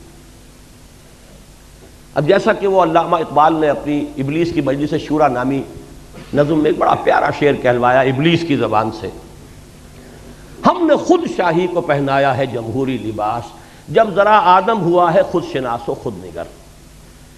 اس انسان کے اندر اب ذرا اپنے حقوق، اپنا وہ پاس پیدا ہو گیا ہے، خیال ہو گیا ہے، تو ہم نے کہا چلو ٹھیک ہے، وہ جو انسانی حاکمیت کی ٹنوں کی نجاست ایک شخص کے سر پر رکھی ہوتی تھی کسی فرعون اور نمرود کے، وہ تولا تولا سب میں بانٹ دو، نجاست تو نجاست ہی رہے گی۔ ایسے ہی ایک بات ہے کہ حکمت کا تقاضا ہے، ہر ایک کو اپنی زبان پسند ہے، کوئی زبان مقدس نہیں سوائے عربی زبان۔ پنجابی کو پنجابی پسند ہو، سندھی کو سندھی پسند ہو، نہ سندھی زبان کفر ہے نہ پنجابی زبان کفر ہے۔ لسانی، نسلی جو بھی اکائیاں ہوں ان کو مناسب مقام دینا چاہیے۔ بھارت سے سبق سیکھیے، اس نے لسانی صوبے بنا دیے تو کیا اس کے اندر کمی آ گئی؟ کیا کوئی کمزوری پیدا ہو گئی بھارت میں؟ ہر صوبے کی اپنی زبان ہے، اپنے زبان میں سارا پروونشل معاملہ چل رہا ہے۔ سینٹر کے ساتھ معاملہ ہوگا یا بین الصوبائی ہوگا وہ انگریزی میں ہوگا۔ تامل ناڈو تامل زبان، آندھرا پردیش تیلگو زبان، کیرالہ میں ملیالم زبان، بے شمار زبانیں ہیں، کوئی معمولی تو کون سی قیامت آ گئی؟ 1 کروڑ کی تب نفری کی اگر کوئی لسانی یا کوئی نسلی عصبیت ہے اسے ایکنالج کرو، give it the due respect, اس کی نفی مت کرو۔ ہاں اس سے چھوٹی چھوٹی تو ظاہر بات ہے کہاں سے کہاں تک تقسیم ہوگا۔ زبان تو لاہور سے گجرانوالہ پنجابی بدل جاتی ہے، گجرانوالے سے سیالکوٹ جا کے بدل جائے گی، وہ اور بات ہے۔ لیکن جو موٹی موٹی تقسیمیں ہیں ان کے مطابق کوئی حرج نہیں ہے۔ یونائٹڈ اسٹیٹس آف پاکستان بن جائے کوئی حرج نہیں، فیڈرل گورنمنٹ مضبوط، لیکن یہ کہ اس کے ساتھ اسٹیٹس کو آٹونومی دیجیے، اپنا ڈیولپ کرو۔ ہاں شریعت کے خلاف کوئی شے ہونے نہیں دیں گے، یکجہتی کی ذمہ دار فیڈرل گورنمنٹ ہوگی۔ آج دنیا میں نظام چل رہا ہے، امریکہ کا نظام اور ہے کیا، صدارتی نظام، وہ بھی لیا ہے خلافت سے۔ ہر کو جا بینی جہان رنگ و بو، آنکھ از خاکش بروید آرزو، یاز نور مصطفیٰ اورا بہاش، یا ہنوز اندر تلاش مصطفیٰ۔ شیطان کو جمہوریت اس لیے دینی پڑی ہے کہ خلافت راشدہ میں عوام کو ایک حق دیا گیا ہے، مسلمانوں کا منتخب خلیفہ ہوگا، مسلمانوں کی رائے ہوگی، امر المسلمین ہوگا، تاریخ انسانی میں پہلی مرتبہ اسلام نے دیا ہے، تب شیطان کو بھی پیروی کرنی پڑی۔ تو اب اگر کوئی دنیا کی اچیومنٹس ہیں ان کو ایکنالج کیجئے۔ تیسری بات یہ، اور یہ جیسا کہ میں نے عرض کیا، سندھ کے مسئلے میں سیاستدانوں کے اپنے معاملات ہوتے ہیں، کبھی الطاف حسین صاحب کا کوئی بیان آ جائے گا، کبھی کوئی بیان آ جائے گا، کبھی صوبہ چاہیے کبھی نہیں چاہیے۔ وہ تو سیاست میں تو سیاستدان پیتنے بدل بدل کر اپنی جو بھی اس کے ساتھ نیگوسیشنز ہے، بارگیننگ ہے، بدلتی رہے گی۔ لیکن میں ڈنکے کی چوٹ کہتا ہوں اور بہت عرصے سے کہہ رہا ہوں، کوئی حل نہیں ہے اس کا سوائے اس کے کہ چھوٹے صوبے بنائے جائیں۔ سندھ کی تقسیم نہ ہو تو کوئی حل ہے ہی نہیں۔ 1 کروڑ سے زیادہ ہے کم سے کم مہاجر اردو اسپیکنگ، اس کو ایکنالج کیجئے، کوئی تو علاقہ انہیں دیجئے کہ ہاں یہ ہمارا ہے۔ انہوں نے یہ کہا تھا ہم نے ایک زمانے میں کہ ہمیں صرف کراچی کی کارپوریشن جو ہے، جب وہ کارپوریشن پہ آ گئے تھے، ہمیں یہاں 2 چیزیں، پولیس ہمارے تابع کر دیجئے، ٹریفک ہمیں دے دیجئے۔ کوئی دینے کو تیار نہیں، کچھ تو دو۔ اگر آپ ڈپرائیو کریں گے، احساس محرومی اس انتہا کو پہنچا دیں گے۔ میں نے کتاب لکھی تھی مسئلہ سندھ، استحکام پاکستان، اس کے لوازم، 10 سال پہلے کی کتاب ہے، اور اس کے بعد مسئلہ سند پر۔ سیاستدان نہیں ہوں، میدان میں نہیں ہوں، بازار سے گزرا ہوں، خریدار نہیں ہوں، لیکن حالات کو جانتا ہوں۔ مجھے بصیرت اللہ نے عطا کی ہے، سرما ہے میری آنکھ کا خاک مدینہ و نجف، مدینہ و نجف کی بجائے کہہ دیجئے ہماری آنکھ کا سرما ہے قرآن اور سنت، اللہ کی کتاب اور اس کے رسول صلی اللہ علیہ وسلم کی سنت، اس کی احادیث، یہ بصیرت ہے ہماری بھی۔ تو نظر آتے ہیں، حقائق نظر آتے ہیں۔ آخری بات یہ کہ سرکاری زبان کا طے کیجئے کہ یہاں پر عربی ہوگی، اور فوری طور پر عربی کی پہلی جماعت سے تدریس لازم، 20 برس کے اندر اندر کایا پلٹ جائے گی اس ملک کی، اور یہ پورے عالم عرب کے ساتھ کنٹینیوس اس کا معاملہ، پین اسلامزم کی طرف قدم اگر بڑھے گا تو اس کے حوالے سے بڑھے گا، اور اس کے بعد آپ کا مسئلہ حل ہوتا ہے۔ اور سب سے بڑی بات جو ہم نے آیات آج پڑھی تھی، بنی اسرائیل کے بارے میں وہ ساری بحث کرنے کے بعد کیا فرمایا تھا، جو ہم پر بھی 100% راست آتا ہے، عسیٰ ربکم ان یرحمکم، تمہارا رب اب بھی تم پر رحم فرمانے کے لیے تیار ہے، وَإِنْ عُدْتُمْ عُدْنَا، لیکن اگر تم نے پھر وہی روش اختیار کی ہم بھی وہی کچھ کریں گے۔ وَجَعَلْنَا جَهَنَّمَ لِلْكَافِرِينَ حَصِيرًا، اور جہنم تو ہم نے تیار کی ہوئی ہے کافروں کے لیے، وہ باڑا تیار ہے۔ إِنَّ هَذَا الْقُرْآنَ يَهْدِي لِلَّتِي هِيَ أَقْوَمُ، اور اللہ کی رحمت کا دروازہ شاہ درا یہ قرآن ہے، آنا ہے سائبان تلے، یہ قرآن کا سایہ ہے، داخل ہونا ہے رحمت خداوندی میں، یہ شاہ درا ہے، یہ دروازہ ہے۔ ان ھذا القرآن یہدی للتی ہی اقوم، سمجھ لیجئے اچھی طرح، میں نے اگر اپنی زندگی کے 30 برس لگائے ہیں اس قرآن مجید کے پڑھنے پڑھانے سیکھنے سکھانے، انجمن بنانے اور قرآن اکیڈمی بنانے اور قرآن کالج بنانے، قرآنی تربیت گاہیں اور کیسٹس، تو یہ کوئی مولویانہ میرا کوئی پیشہ نہیں ہے، میں نے تو سن 54 میں MBBS کیا تھا، یہ کوئی میرا مشغلہ نہیں، کوئی ہابی نہیں، یہ اس تشخیص پر ہے، یہ سارا کام ہوگا قرآن کے ذریعے۔ خار از محجوری قرآن شدی، شکوہ سنجے گردش دوران شدی، اے تو شبنم بر زمیں افتندئی، در بغل داری کتاب زندگی۔ وہ زمانے میں معزز تھے مسلمان ہو کر، اور تم خار ہوئے تاریک قرآن ہو کر، لہذا اس رکوع میں بھی آخر میں یہی آیات آ رہی ہیں، ان ھذا القرآن یہدی للتی ہی اقوم وَيُبَشِّرُ الْمُؤْمِنِينَ الَّذِينَ يَعْمَلُونَ الصَّالِحَاتِ أَنَّ لَهُمْ أَجْرًا كَبِيرًا وَأَنَّ الَّذِينَ لَا يُؤْمِنُونَ بِالْآخِرَةِ أَعْتَدْنَا لَهُمْ عَذَابًا أَلِيمًا۔ لہذا اس کے ذریعے سے یہ ہوگا، پہلی جماعت سے عربی زبان کی تعلیم شروع کیجئے تو لامحالہ قوم بحیثیت مجموعی قرآن سے قریب تر ہونی شروع ہو جائے، اس عمل کا آغاز تو ہو جائے۔ باقی تفاصیل میں نہیں جا رہا، وہ تو یہ کہ ایک جو ہے دستور کی بات طے ہو جائے کہ کتاب و سنت کی بالادستی، دی بال ول بی سیٹ رولنگ، وہ تو گیند جو ہے چل شروع ہو جائے گی، بھئی یہ حرام ہے چھوڑو، آلٹرنیٹو لیجسلیشن کرو، لیجسلیشن کرتا چلا جائے۔ بہرحال اس کے سوا میں پورے انشراح صدر کے ساتھ کہہ رہا ہوں، پاکستان کے لیے کوئی بچاؤ نہیں۔ اقبال کا وہ شعر کہ اپنی ملت پر قیاس اقوام مغرب سے نہ کر، خاص ہے ترکیب میں قوم رسول ہاشمی، 100% منطبق ہوتا ہے تو پاکستان، یہاں کوئی اور شے نہیں ہے جو اسے استحکام دے سکے، کسی بنیاد پر مستحکم ہو ہی نہیں سکتا سوائے اسلام۔ اور اگر ادھر نہیں آئیں گے تو اللہ کے عذاب کا دوسرا کوڑا، تمہاری داستان تک بھی نہ ہوگی داستانوں میں۔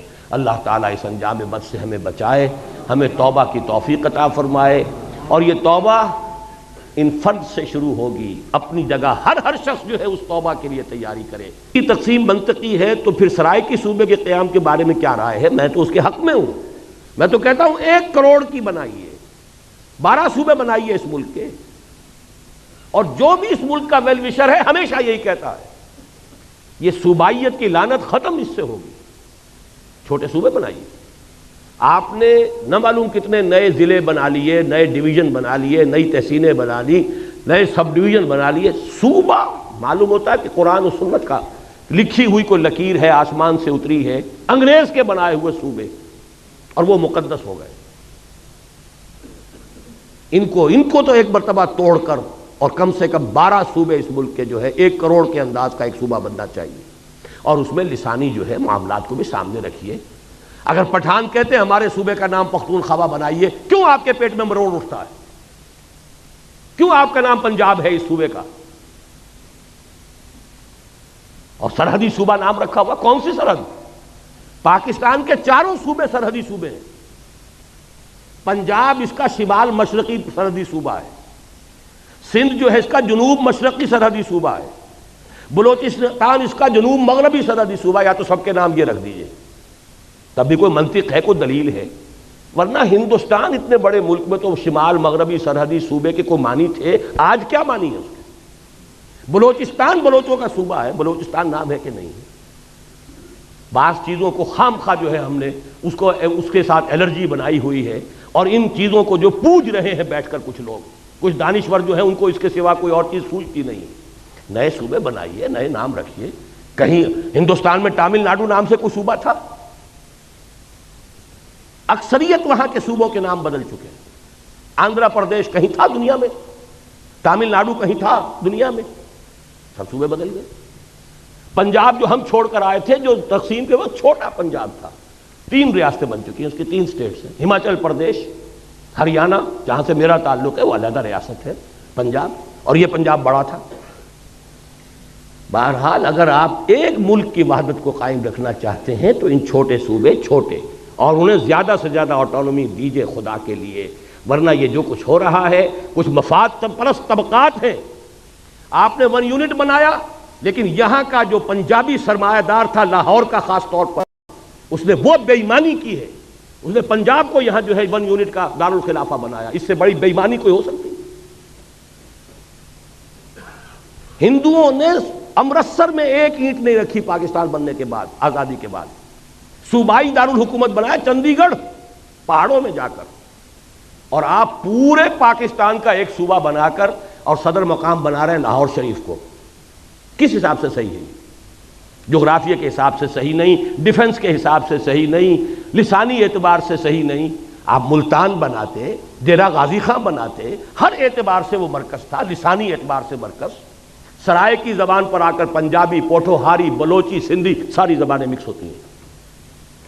اگر تو کوئی قومی سوچ ہو، پھر ڈیفنس کے اعتبار سے انڈیفینسیبل ہے یہ شہر، آپ کے ڈیفنس، سائنس آف ڈیفنس کے اعتبار سے انڈیفینسیبل ہے، اس کا کوئی بچاؤ ممکن نہیں۔ وہ تو اللہ نے بچا دیا، BRB اور دہشت ڈال دی اس نے۔ سألقی فی قلوب الذین کفروا الرعب، میں ان کافروں کے دلوں میں رعب ڈال دوں گا۔ ورنہ 65 میں BBC پر اگر فلم دکھا دی گئی تھی فال آف لاہور کی، تو کتنا یقینی سمجھتے تھے وہ، اس لیے کہ کوئی ڈیفنس کا کہاں سے ہو سکتا تھا۔ اور وہاں آپ نے سارے جو ہے کروڑوں اربوں روپے کھپا دیا، وابڈا ہاؤس بنا دیا، یونٹ کالونی بنا دی، یہ بنا دیا۔ یہ کام ہونے چاہیے تھے، ڈیرہ غازی خان میں ہونا چاہیے تھا۔ آپ کا کوئٹے کے ساتھ کوئی لنک رہتا ہے، آلٹرنیٹ ریلوے لنک موجود ہے، پشاور کے ساتھ آلٹرنیٹ ریلوے لنک موجود ہے، ورنہ یہاں تو جہاں سے کاٹ دیں آپ کی لائف لائن، آپ کا تعلق کوئی نہیں رہتا۔ تو ان چیزوں کے اوپر ذرا حقیقت پسندی کے ساتھ غور کیجئے۔ اب دعا مانگیں۔ الحمدللہ الذی ہدانا لہذا وما کنا لنہتدی لولا ان ہدانا اللہ، الحمدللہ الذی انزل علی عبدہ الکتاب ولم یجعل لہ عوجا، تبارک الذی نزل الفرقان علی عبدہ لیکون للعالمین نذیرا۔ اللہم صل علی عبدک ونبیک ورسولک وخلیلک محمد وبارک وسلم، وصلی وسلم وبارک علی جمیع الانبیاء والمرسلین وعلی ملائکتک المقربین وعلی عبادک الصالحین وعلینا معہم یا ارحم الراحمین۔ اللہم ربنا نور قلوبنا بالایمان واشرح صدورنا للاسلام۔ اللہم انصر من نصر دین محمد صلی اللہ علیہ وسلم، من کانوا وحیث کانوا واجعلنا منہم، اللہم ربنا اجعلنا منہم۔ اے اللہ اپنے ہر اس بندے کی مدد فرما جو تیرے نبی کے دین کی خدمت کر رہا ہو، خواہ وہ کوئی بھی ہو، کہیں بھی ہو، اور اے اللہ ہمیں بھی توفیق دے کہ ہم ان کے ساتھ شامل ہوں، ان کے دست و بازو بنیں۔ اللہم اخذل من اعرض عن دین محمد صلی اللہ علیہ وسلم من کانوا وحیث کانوا ولا تجعلنا معہم۔ اے اللہ ہر اس شخص کو ذلیل اور خوار اور رسوا کر دے جو تیرے نبی کے دین سے روگردانی کر رہا ہو، خواہ وہ کوئی بھی ہو، کہیں بھی ہو، اور اے اللہ ہمیں بچا اس سے کہ ہم ان کے دھوکے میں آ کر ان کے پھندے میں پھنس جائیں۔ ربنا تقبل منا انک انت السمیع العلیم، پروردگار ہماری اس دعا کو قبول فرما، یقیناً تو سب کچھ سننے والا اور جاننے والا ہے۔ وصلی اللہ تعالی علی خیر خلقہ محمد وآلہ واصحابہ اجمعین برحمتک یا ارحم الراحمین۔